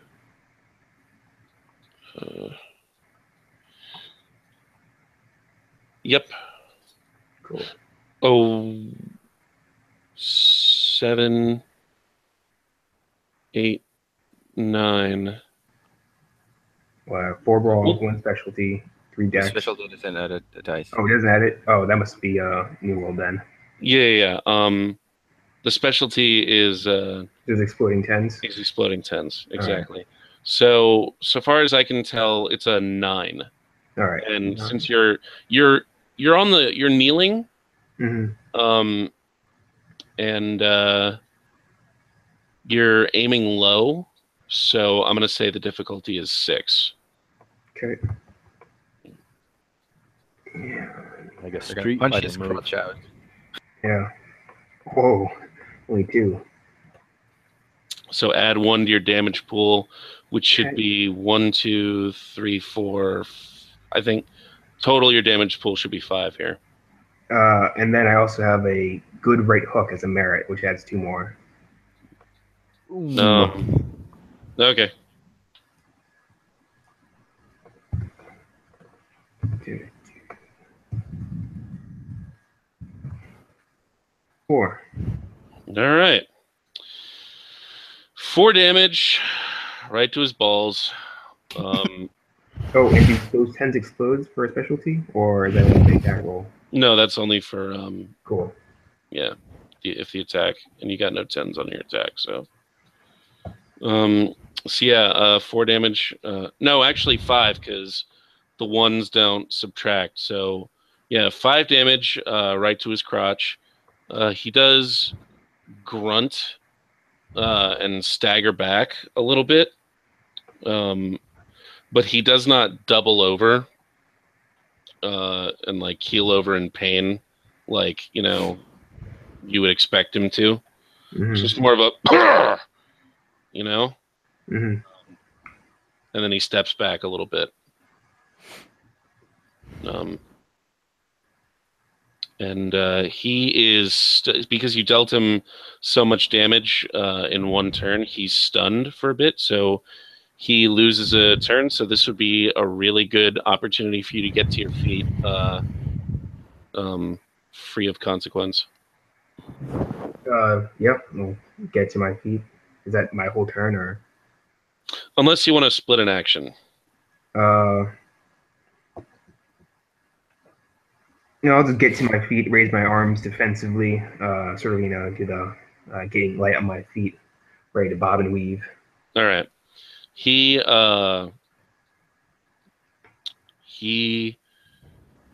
gets to his feet, and he picks up another stool, and he swings it at you. Oh, and I need to make a zeal check in order to keep my fist glowing. Yeah, go ahead and roll. I guess it's 2, difficulty 6. I think it's be difficulty 7. No, 6. All right, it's still good. Yep, your fist is still a burning. I guess you learned that trick from Kunlun. The Iron Fist. Yeah. All right, so this guy, he swings and he misses. All right, then yeah, as he sort of misses, I'll duck under and aim for that glass chin with my cleave. Okay, go ahead and make the roll. Okay, so that is just going to be 7. 6. There we go. Those are 10s reroll. Or this is dirty fighting, right? Still. Yeah, so roll another 3. Cool. Okay, so All right, yep. so beat. So let's see, 6, 7, 8. You got 8 successes, so add 7 to your damage, which should be 1, 2, 3, 4. Well, 5 plus 7, so it'd be 13, 12. Yep, go ahead. All right. 6. Nice. Okay. Oh, actually 8. Ones don't count. Right, yeah, so 8. All right, let's see if you can... Actually, I think ones do count. Oh, they do? Like, No, not for damage. They do not. Yeah, it says you can't botch it, and botching, and I checked, means that you roll no successes and you get ones. But the ones are not called botches. So you cannot botch, as in no bad consequences can happen if you botch, as in roll no successes and get ones on a damage roll or a soak roll. Right, but they don't subtract from your successes, is what I'm trying to say. Well, that's a house rule, but that's not how the book actually goes. Really? Yeah. Okay. Well, all right. Then I'm gonna make it a house rule. Okay. Because that's just the way I've always played. Is that for attack rolls, yes, or for any other kind of rolls, yeah, a 1 will absolutely subtract from your successes. But for just straight up damage, no, 1s will not subtract from your successes. So you got 1, 2, 3, 4, 5, 6, 7, 8 damage here. All right. I'm going to make my zeal roll real quick. All right. 4. Yep. So your fist is still flaming. He staggers back for sure. But he's not out. He's still standing. Yeah, Mason's sort of getting into it. He's like, come on, boy. Come on, get those hands up. So yeah.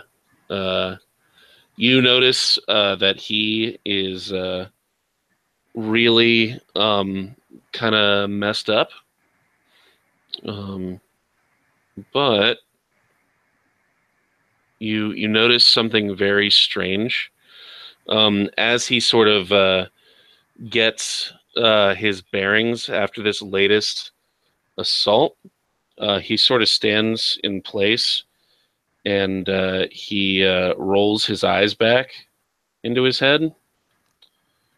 And he kind of just you can see like the wounds that you've dealt. Like you dealt him like a bruise, and his jaw was kind of like out of place all of a sudden. But now like he's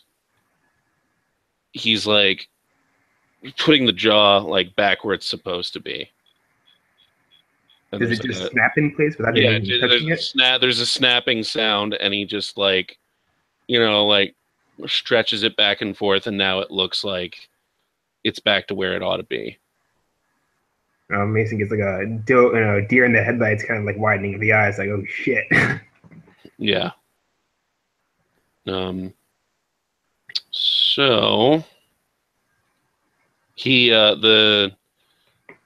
the guy just kind of looks at you, and he puts his hand out, and he sort of does that thing where he like beckons you to come on, like Oh.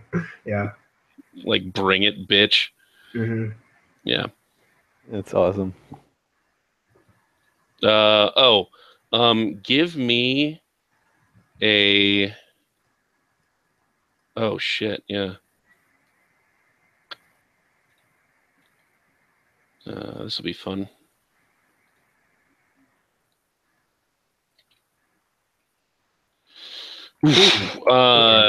Mason, give me a willpower roll, difficulty 6.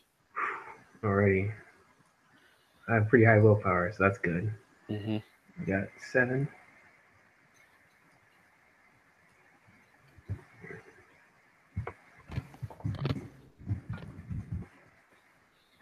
Ooh, barely. Okay, so that deer in the headlights look kind of spreads to your whole body, and you start shaking. Your cleave fist goes out like a puff of smoke, and you are just you sort of like don't know what to do at the moment. So you lose your turn, and this guy is about to take advantage of that. So he runs up on you and straight up tries to bite you. Uh-oh. Yeah.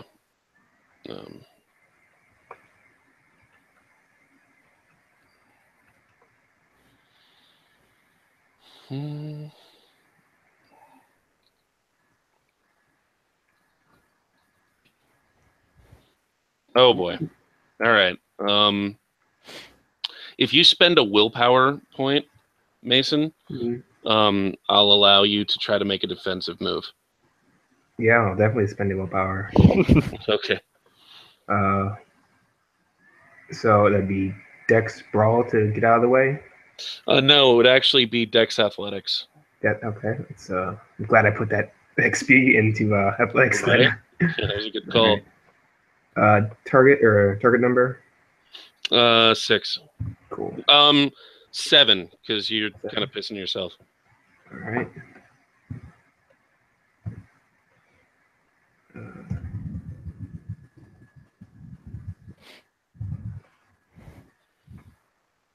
Okay. Nice.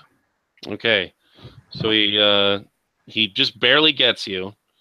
So let's see how much. Let's say.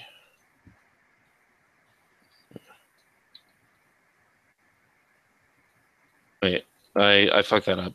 Pay no attention to that roll.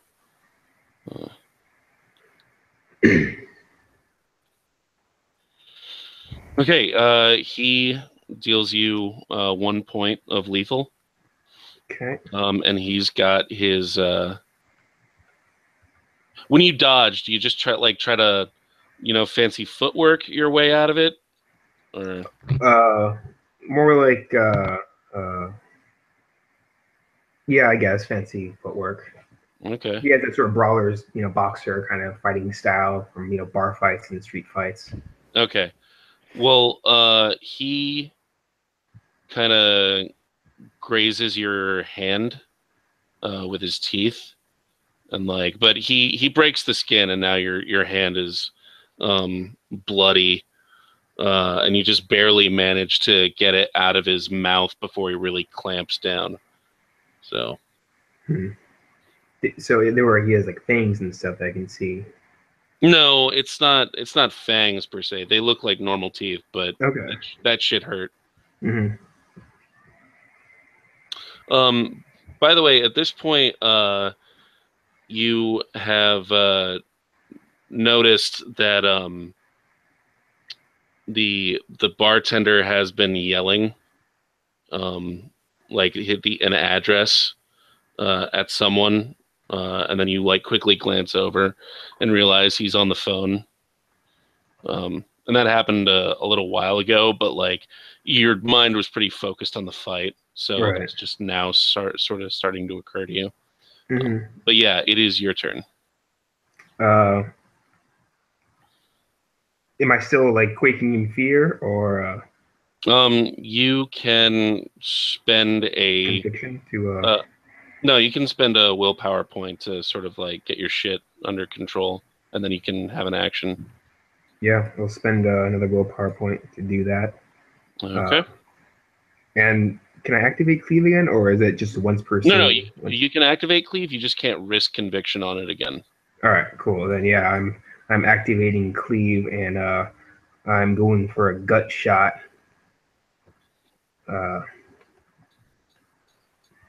Okay. He's basically over here at this point because he like sort of ran past you. Well. Mm-hmm. Okay. Go ahead and make your roll. 4. So that'd be 3 rollover unless he makes a defensive maneuver. No, he made an offensive maneuver trying to get to you. So yeah, he's Cool. not making a defensive maneuver to get out of this. Okay, so that'd be 7 plus 3. That'd be 10.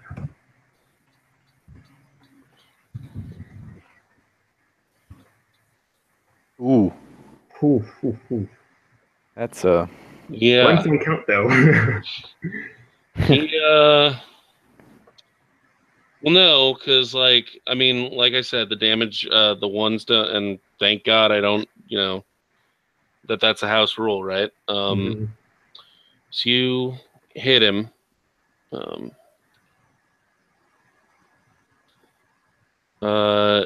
Does not do a whole heck of a lot, though. Like if anything at all. Just slugging it out. From soak rolls, the ones don't count either, so that's actually 3 successes. Mm-hmm. Yeah. So he is not at all impressed with you. Okay, he's gonna hit you again. how's your health? I only have 1 wound, and my thing just vanished. Oh,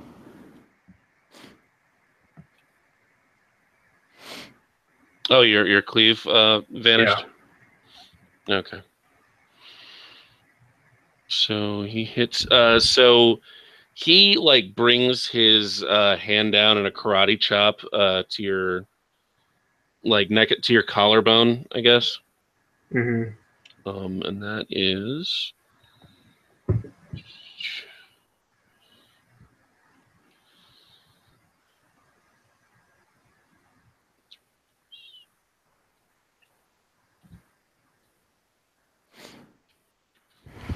Okay, make a soak roll.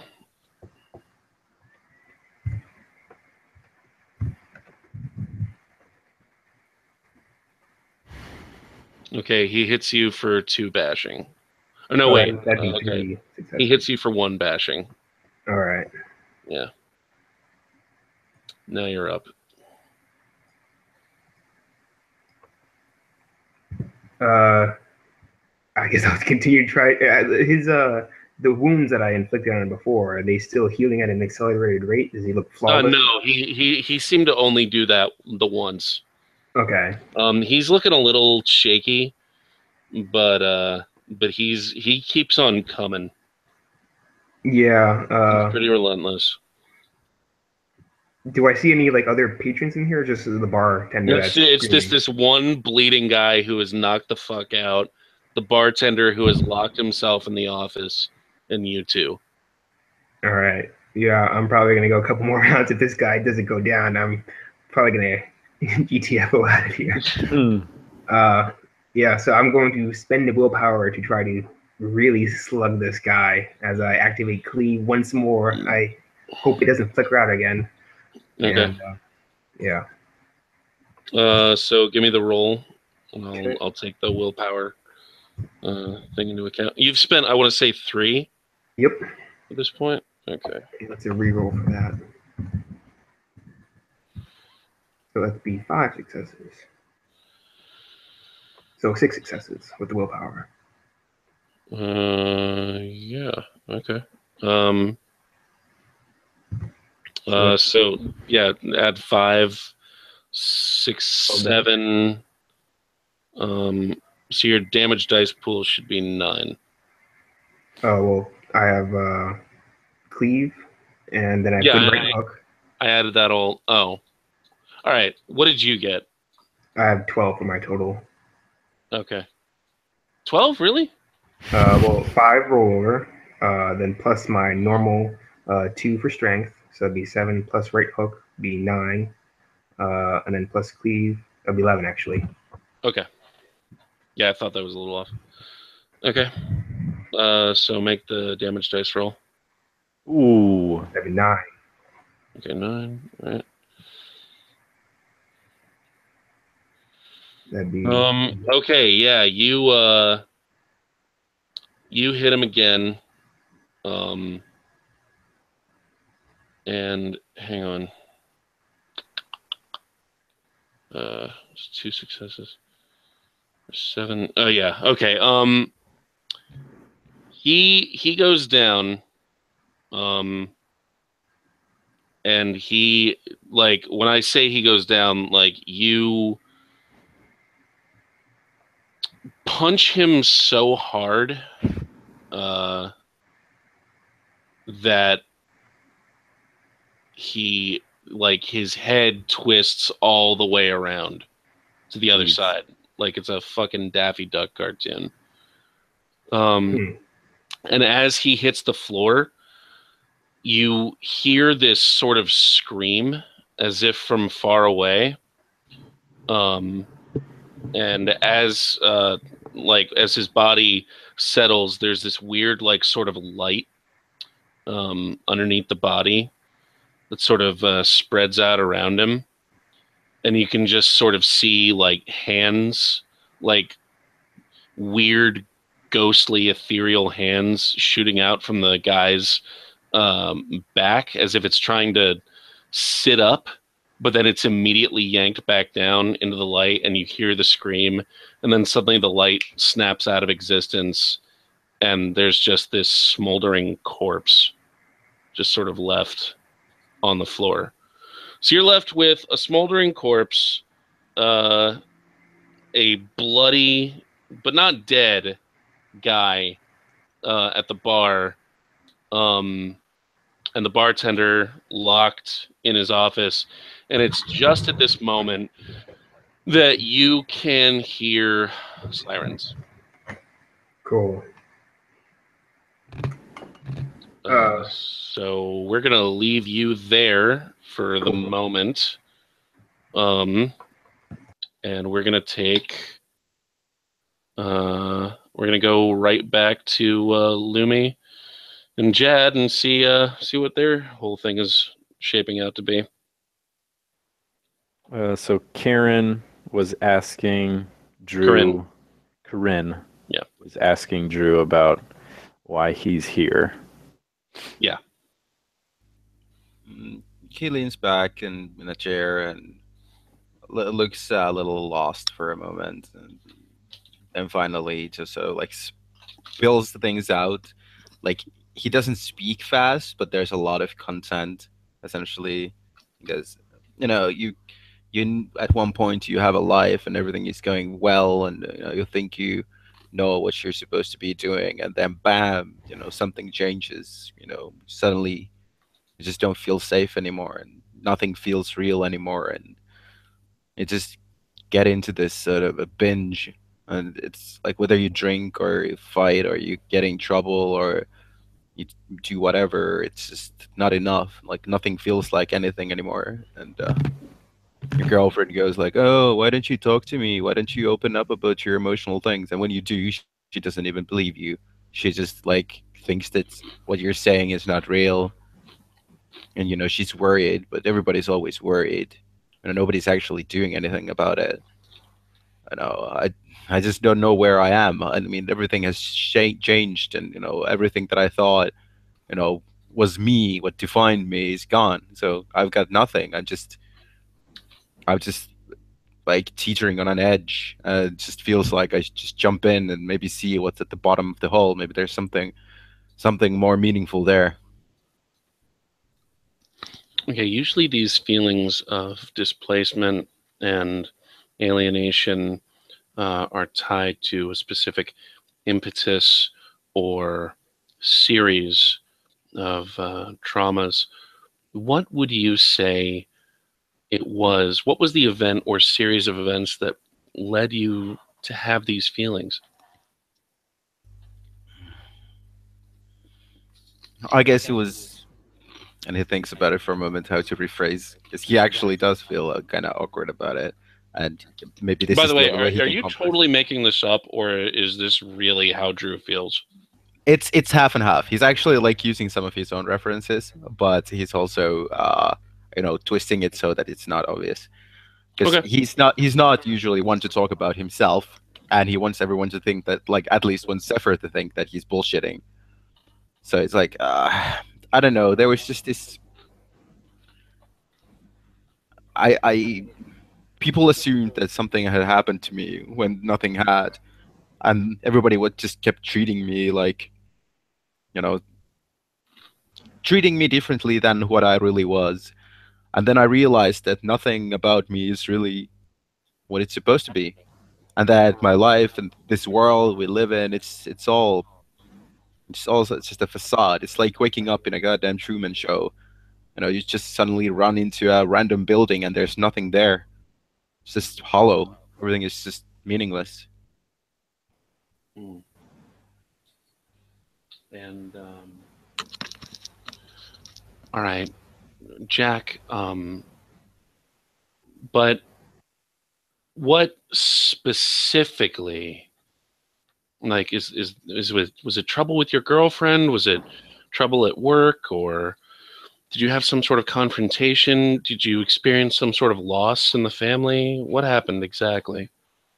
Well, I mean, I did hurt myself pretty bad, and I mean, I could have lost my ability to work further with that, and I guess it was a scare. And but after that, it was mostly just the way everyone around me reacted. Like, the real problem was invisible. Like, nobody could actually see what's going on. And then when I looked, there's nothing there. Everything is just hollow, empty. And that emptiness, I've just taken it into me. And there's a huge goddamn hole inside of me that I don't know how to fill. Well,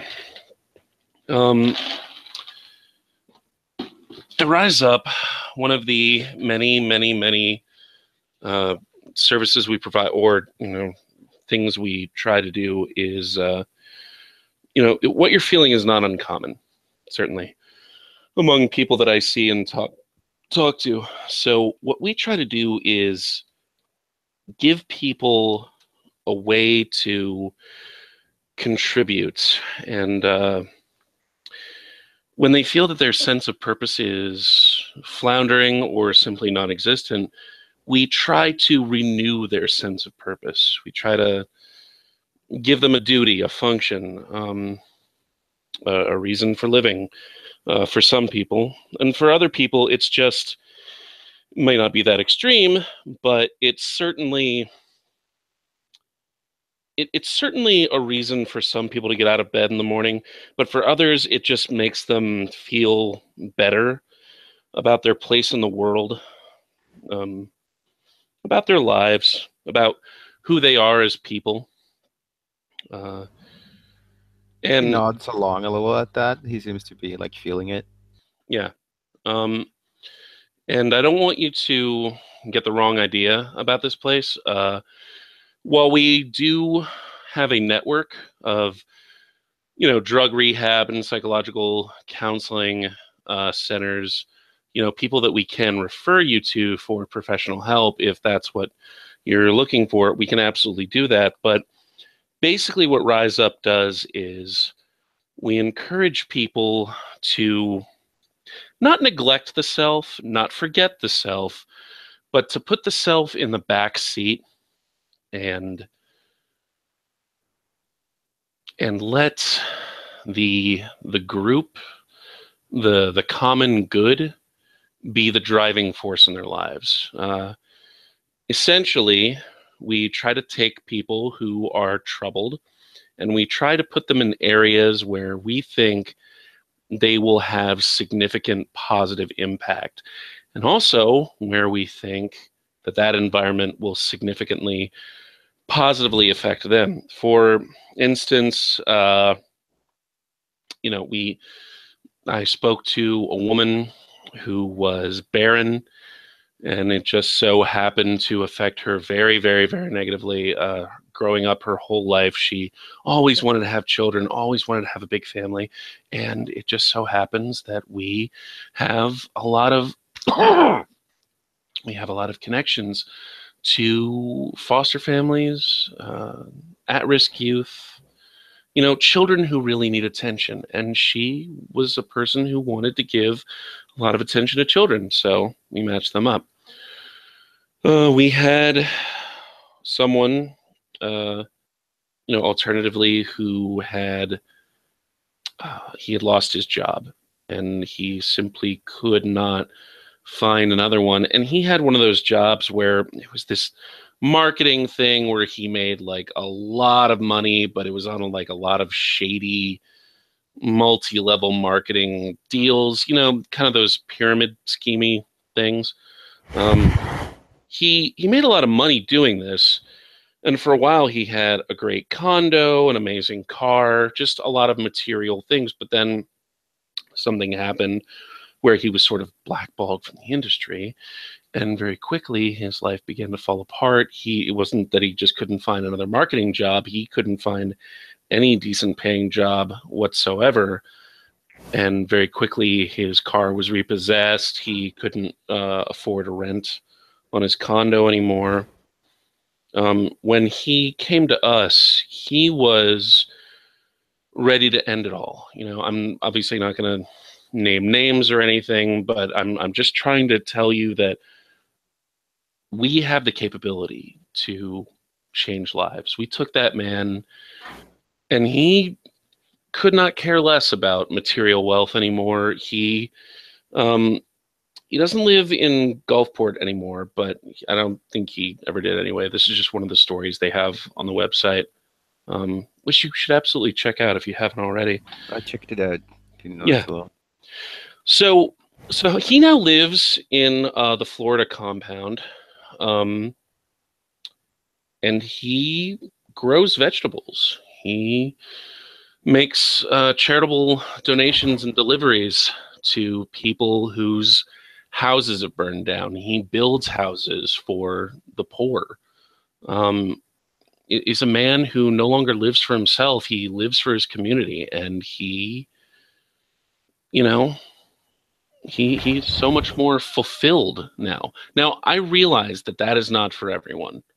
I realize it's a lot of people consider it to be very new age hippie crap. He lifts his hand up like, shh, shh. He's like, look, as long as you're not selling me Jesus or SSRI antidepressants, like that sounds pretty good. I'm just saying that sounds pretty good. We don't prescribe anything legally. We can't, and we're not religious. Although there are many religious people here, we provide spaces for them to observe their religious beliefs. We have bunches of people who are Buddhist, bunches of people who are Christian, bunches of people who are, we have 6. So yeah, we have people from all walks of life. And actually, at this point, he speaks his very personal experience. Like, that's something that I crave, I suppose. Understanding the greater good, and being a part of something bigger than just me and my stuff and my, you know, apartment and my, useless work and whatever. Just being a part of something more, having that sort of cause, that sort of, purpose. Well, what would you like to do? Like, how do you think that you would best be able to give to the community? And, how would you be able to best serve them? Well, I'm pretty good with my hands, and I guess I've got, a bit of an artist in me. I mean, not a good one, but still something. Well, And I'm not, and he makes that like an apologetic gesture. I'm not usually like this. It's just my life's gone into, totally down the drain. So I'm a little upset. I'm sorry about that. no, it's perfectly fine. Look, we don't have any like currently we don't have any rooms or cots available. Some people do. Some people who have been working with the program for a sufficient amount of time, or who meet certain financial criteria, basically the people who need a bed to sleep in, we provide them one. We're a little full up right now here at this particular center. And I kind of get the idea that you're not, I mean, you have a place to stay, right? Yeah, and emotions are like, and crashing at Mike's couch. Like, I didn't need a place to stay, but like, that sort of purpose stuff you were talking about, I can dig that. Okay. But I suppose I kind of like, is it possible to see the Vegetable Man in Florida? He laughs a little bit because I kind of want to see what this thing is about, like how people adjust, and like, is it just a marketing thing on the website, or are people actually into it?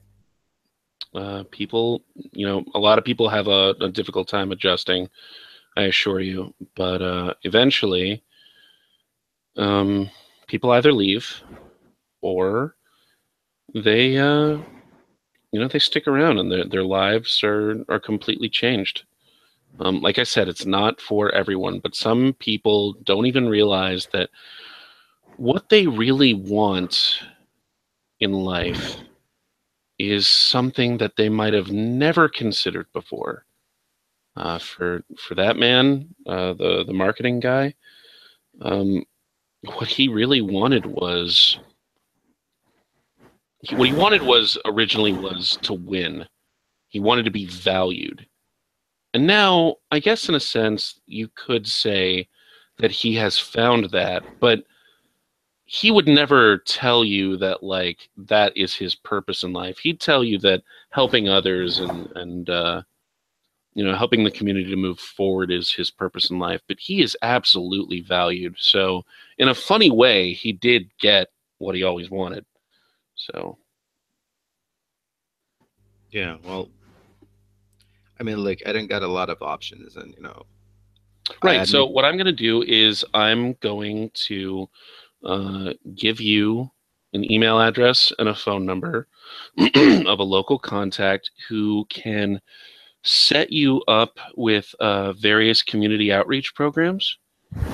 And he'll give you a list of places that are looking for volunteers, and you just kind of see which one strikes your fancy, and hopefully you start working at it for a little while, and hopefully you enjoy it, and hopefully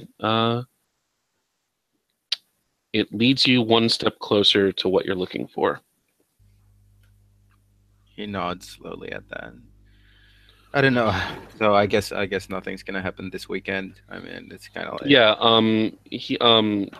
The best, she writes down like a little phone number on a scrap of paper, and says John Mullins. And she hands you the phone number, and she says the earliest he will take phone calls is Monday at 9 o'clock in the morning. Until then, he's pretty much off duty.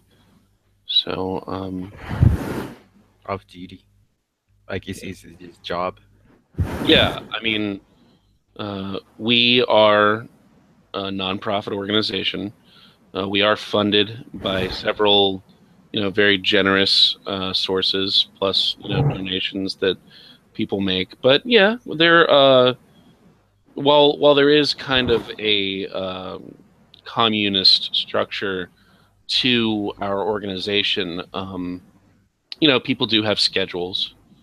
And John simply works best on a Monday through Friday 9 to 5 kind of schedule. Some people are weekend warriors, some people work at night, but John's Monday through Friday 9 to 5. Yeah. I was just asking, like one of your employees, or like if he's just a guy who handles a certain community outreach thing.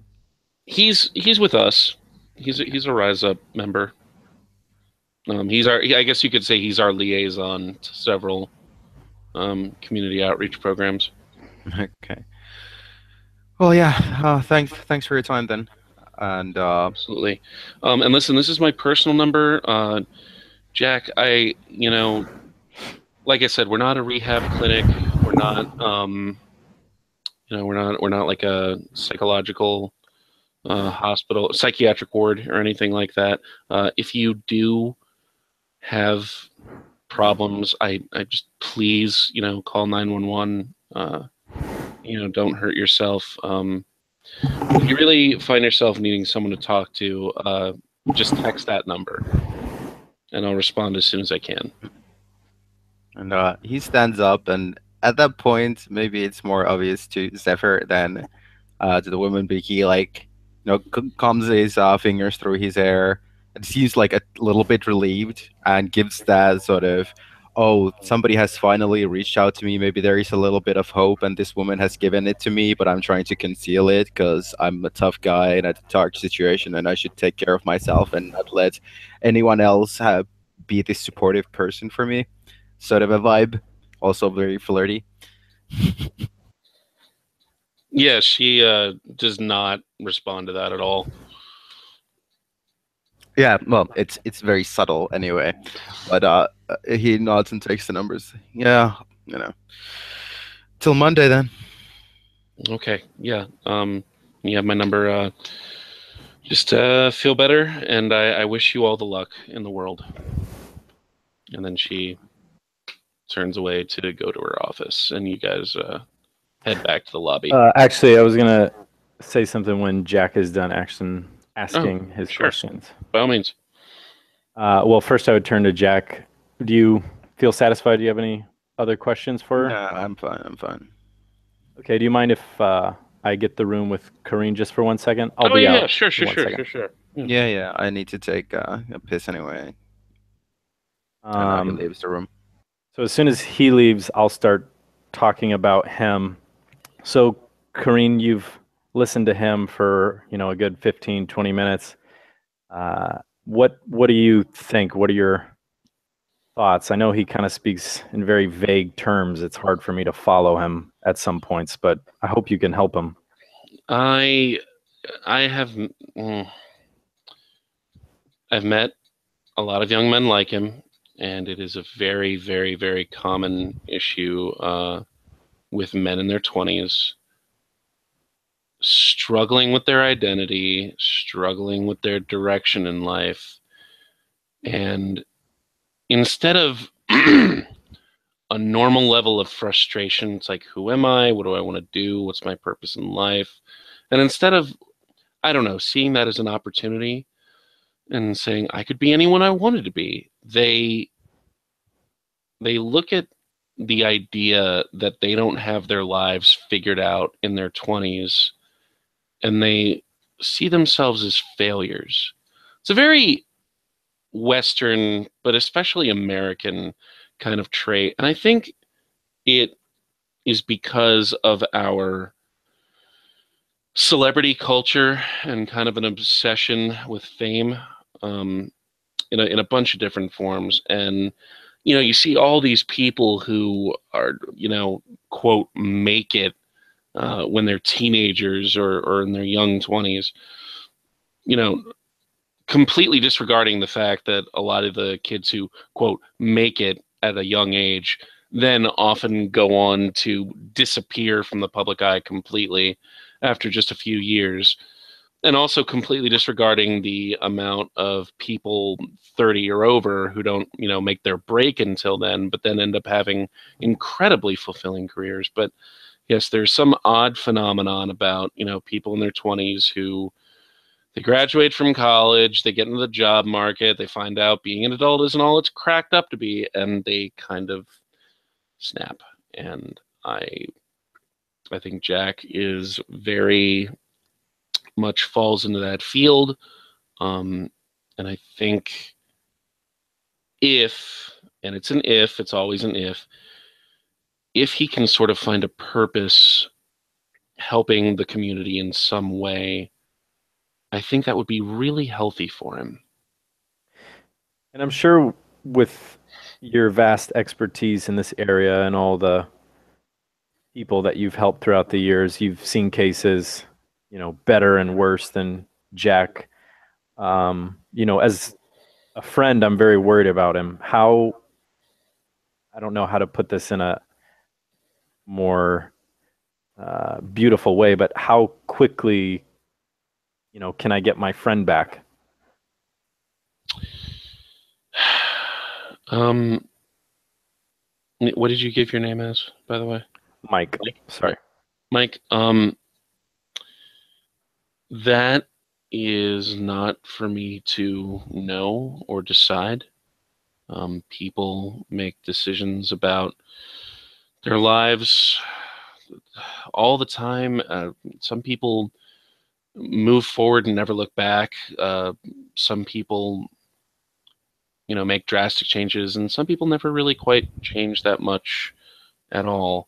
I don't know if you'll ever get Jack back to whatever way he was before, whatever he's going through now.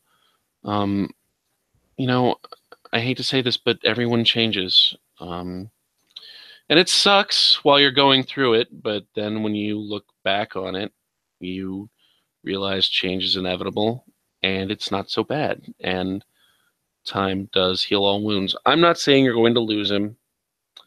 I am saying hopefully that he will grow and become a better version of himself.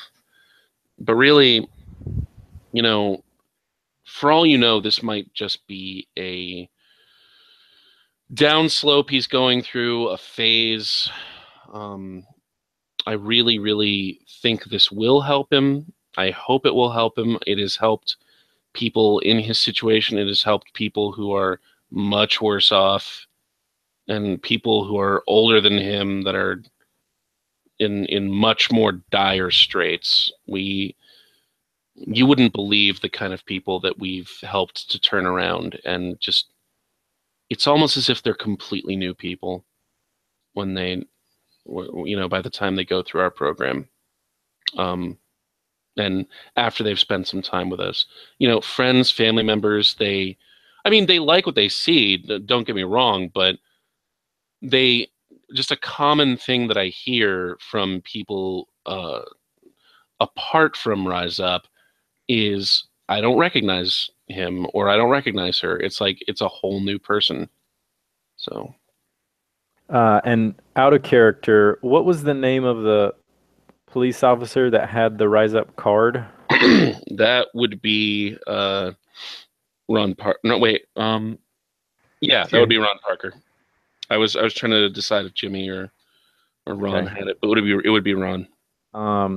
So I want to say this next question and try to perceive if there's any change in her body language at all. But I just want to say, hey, Kareen, thank you so much for your time. I appreciate you listening to me and Jack. And I'm assuming you don't have any sort of referral program for monetary stuff, but I do want to give credit to Ron Parker. He was the one that kind of turned me and Jack on to this place in the in the first place. So if you see him or if he gets any credit or anything like that, please extend my thanks to him. She says, she immediately sort of perks up and says, Ron, when did you speak to him? So in game, we've waited about like a week and a couple days, right? Let's go ahead and say 2 weeks. 2 weeks. Okay, so I'll say about I don't know, 3 weeks, a month ago.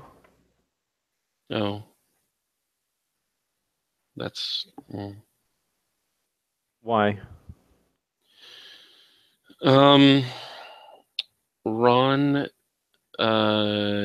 I don't know if you've pay much attention to the news or anything, but Ron is actually listed as missing. He's been listed as officially missing for about a week now. Oh, I'm so sorry to hear that. If there's anything we and Jack can do, we're more than eager to kind of step in. Hopefully, we can alleviate some of that loss, at least on the rise up side, and hopefully we'll find him soon enough. Well, we don't know. Jack, or I'm sorry, Ron. What? Jack, Jesus. Ron works for the police department. So for all I know, this is some sort of police function. And if he has gone missing and something, and if foul play is afoot, then I certainly wouldn't advocate any civilians, investigating or anything like that. It's just Ron. Ron was an interesting case for us. Oh my God, I can't even be talking about this. This is a confidentiality issue. But yeah, Ron's a friend of mine, and I just Could I try to make a empathy roll or oh, absolutely, some type of roll there to see Yeah. what would you like me to roll? Perception empathy. Okay, 1, 2, 3, 4, 5, 6. Difficulty 6.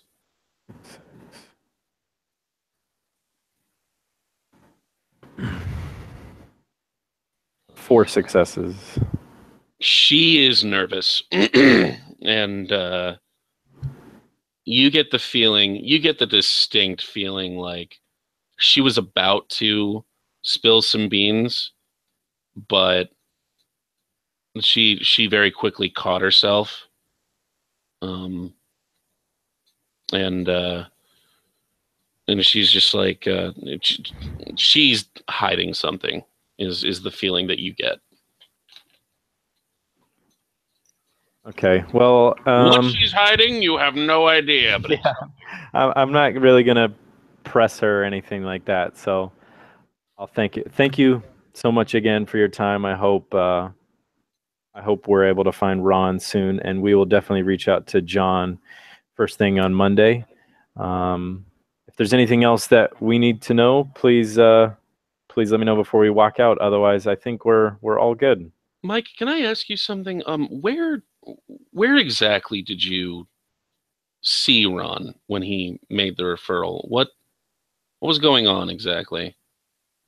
Actually, me and John, let me double check his name, Jack. Yep. Jack and I were actually just at a diner, Buzz's over on whatever street. And he was sitting behind us and just happened to overhear us. He was a very nice man in that time. Kind of odd fellow. He didn't really look the type, but he was a helping hand when we needed one. So roll manipulation, subterfuge, difficulty 6. Manipulation, subterfuge, difficulty 6. I'll spend a point of willpower here if that's okay. That's fine. 3,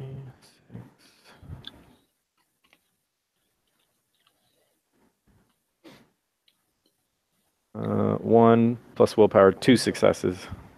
Okay.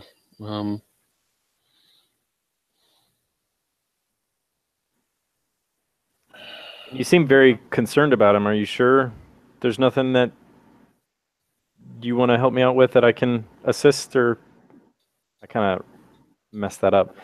You seem very concerned with him. Is there anything No, it's just I can do to help?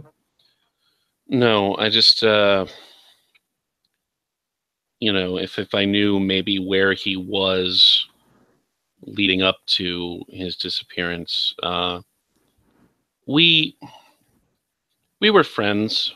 We kept in somewhat regular contact. And the fact that he and his partner are missing is definitely upsetting. And just anything I can, do to help the Gulfport PD, absolutely want to try that. But I really appreciate you, Mike, saying all that. That helps. So yeah, call John on Monday, and just try to be there for Jack. If you guys have that sort of relationship, just really try to bro out with him. Keep him happy. Keep him distracted, even if you can. But I really think calling John and seeing what he has to offer could really be helpful for Jack. Well, thank you very much for your time again. Absolutely. Have a wonderful rest of your weekend. And then she goes back off. Meanwhile, yeah, Jack got out and got turned around looking for the toilet and totally wandered off into, the office spaces and whatever. I'm sorry, where'd you go? Basically not to the lobby, but the other direction, trying to find a restroom or a place to smoke if somebody asks, but basically wandering around. And what are you looking for? People, anything suspicious. So essentially just going deeper into the offices, trying to see if there's other people here, if there's anything that might caught my eye. Oh, God damn it. All right. I say God damn it just because I told you guys this at the beginning of before we even got into the game. I set up the world as best as I can. And I set up the major pegs and everything. And while I'm never going to outright tell you no, you can't do something without a really good explanation, I won't always have the answer for something you want to do ready right off the top of my head. Yeah, so if you'll forgive me that. I think maybe I can think of what might happen. Essentially, my bucket list is as follows: are there other people? Do they look creepy to my hunter sides? Are there, people who look like they're spending time here that shouldn't be here? Are there any sort of offices that are open that have no people in them that I might see some papers on a desk or something like that? Okay, I'm gonna take all those things into consideration. So unless somebody stops him, he will come back with a little bit of extra information that he's like, I might have something in here. We're gonna check it out later, sort of a thing, and then we can move on. You know what? If it's cool with you guys, I'm going to leave off with you guys there, and we'll pick up Zephyr and Drew, their section next time. We'll with Drew just trying to look around and shit. Let's, for the last half hour or so, let's head back to Mason, who is left with a corpse, an injured man, and sirens heading his way. You said the corpse was smoldering? Smoldering, yeah. Did it like I mean- look like it consumed his like attire as well as his clothing, or could I like rifle through his pockets? It's smoldering because you hit him with your flaming fist a bunch of Ah, times. okay. Not Yeah. not because like, oh, his soul was sucked down to hell. I mean, it All right. was, but but that's not what did it. No, it's the fact that you hit him with fire a bunch. All right. Yeah. In that case, Mason is going to sort of scoop around real quick. It's sort of like tossing his head around, like almost like a wild animal, seeing who else is in the room, any other dangers or threats, and he doesn't see anything. Take a couple moments, calm himself down, and refocus once he hears the sirens getting closer, and then he'll begin to sort of pat down, rifle through the pockets of the drenched guy in the jacket. I think you said Nothing. it was a mechanic's outfit or something like that. Yeah, it's nothing. Although, interestingly, you didn't notice this before, but he wasn't actually wearing any shoes. Do He his doesn't. feet seem dirty, like he's gone through mud, or like he's just walking the streets? He's been walking around. Yeah, they're a little torn up. But yeah, there's not a thing on him. No keys, no phone, no wallet, no nothing. He is wearing that coverall, and like after a minute, you kind of get the impression that like he's not wearing anything underneath it. Does it look like it fits him, or does it look like he might have just scrambled and grabbed this as like a nearest? It does not fit him well. Alrighty. By the way, the guy over at the bar, he's coming to and trying to get up. He's like, oh God, what happened? Mason's gonna sort of stand up once he realizes that there's nothing on the other guy, and sort of approach and say, "Hey, you look like you got a nice shiner right there." Oh my God, can you please call me a doctor? I don't know what that man wanted from me. Why would he just come up and assault me like that? What the All fuck? right. And he looks around and he sees the guy on the floor. And from his angle, he doesn't quite catch on that he's dead. He said, "Was that you?" And he like grabs his mouth for like talking too excited and too much. His jaw is fucking hurting. He's like, "Was that you? Did you do that? Oh man, you're awesome. Thank you so much." Yeah. Well, I warned him. Listen, you okay with that jaw of yours? Yeah, I'll go to the emergency dentist or something. And you've never met that man before. No, He was kicking up hell. I've never seen that man before in my life. Can I make another empathy roll? Or Yeah, like absolutely. he's lying? Absolutely.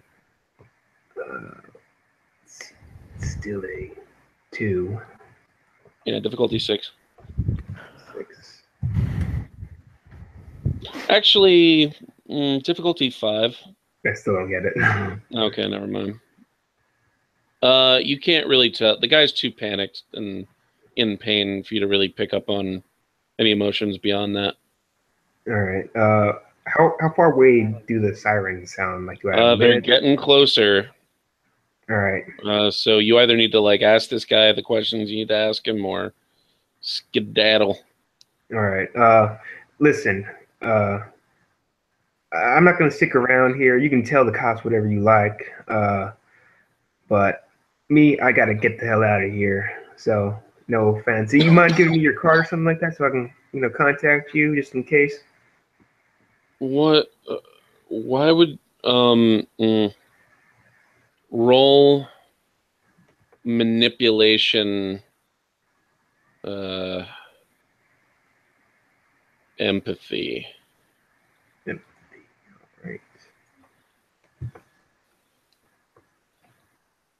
Diff Do I get a lower difficulty because I say yeah, you did all that? right. Diff 5. Diff 5 because you.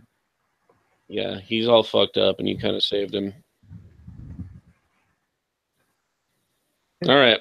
Yeah, he He's like, okay, yeah, here's my card, and he hands you a card, and it says, Reed Giles, and he is a senior vice president with AEC, and you stuff that in your pocket. And do you go or? Yeah. Yeah, I go. Actually, before I go, I grab a beer from around the side and just sort of take it to go. All right. How do you go out the back? Like, what do you do? Well, I probably would have parked somewhere in the front, unfortunately. So, did I see it? Were any of the other patrons that you said there were very few or none at all? Okay. Yeah. Well, you tell me. Like, is this a bar that you frequent? Probably not in this part of town. No. Okay. Well, do me a favor and roll Dex Drive. Difficulty 7. That is 3 dice total. 4 dice total. That is a botch.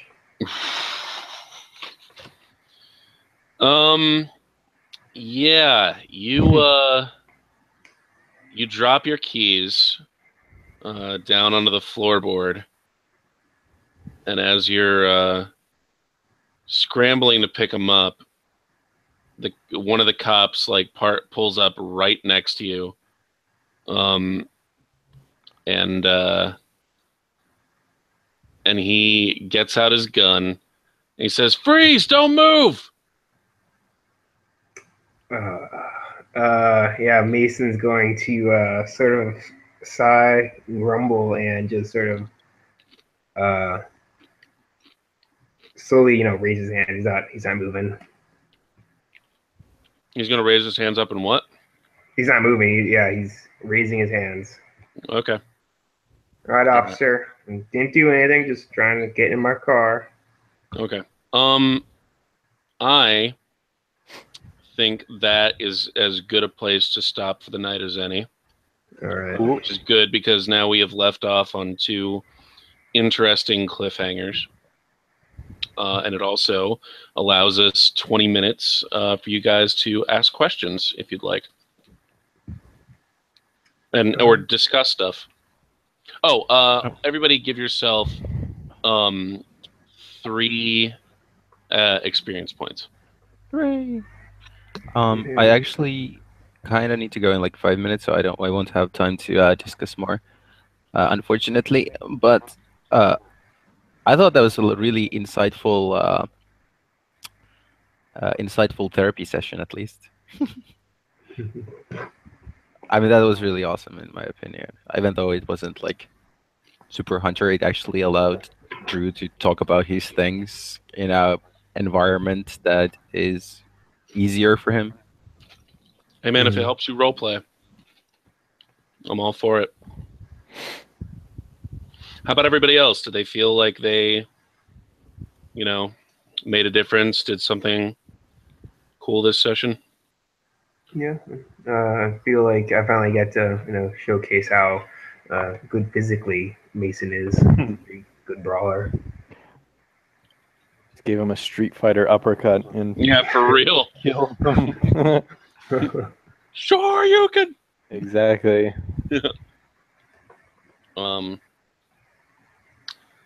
But yeah. Oh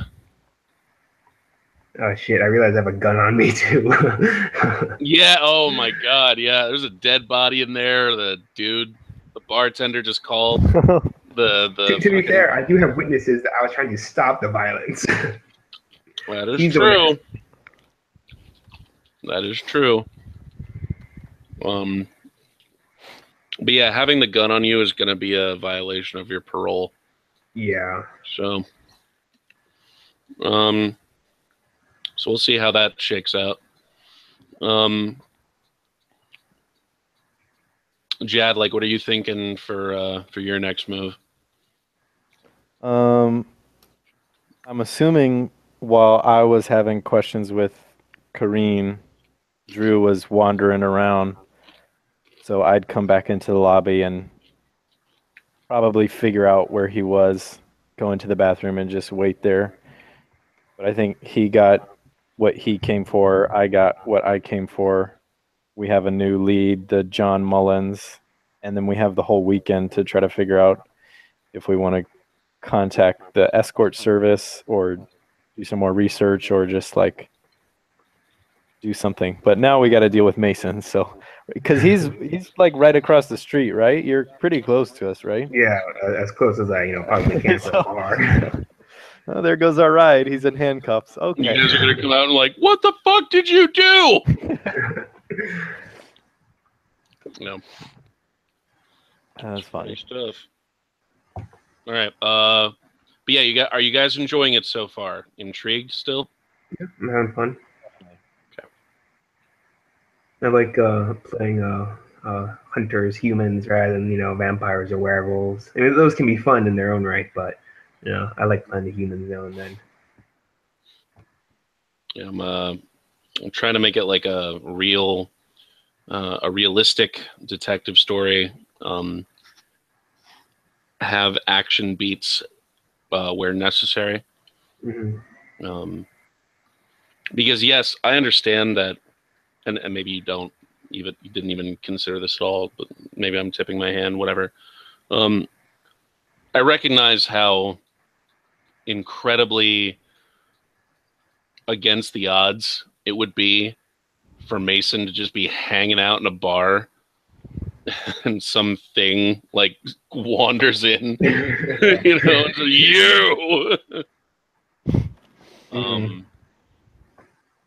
But that was a story hook that I was gonna try to introduce at some point anyway, and then just Mason being alone in the bar was really, yeah, that was kind of a perfect setup for it.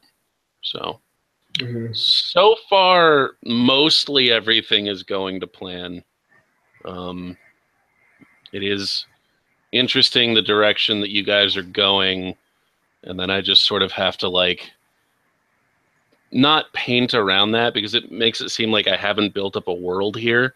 It's just like I know the world and I know what's going on. It's just I never the parties in the living file room cabinets of the yeah. The parties in the living room, I didn't expect you guys to go poking around in the attic. So yeah, that's just interesting. Yeah, Lumi already signed off, and he said goodnight.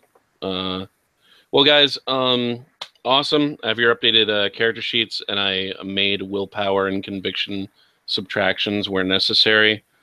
Lumi says his buddy is still working on the whole live sheets for Roll20 thing. So right. With any luck, we'll have that next session or, soon. So cool.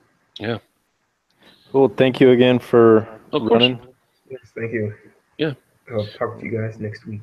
Yeah. Oh, Mason actually, he succeeded on his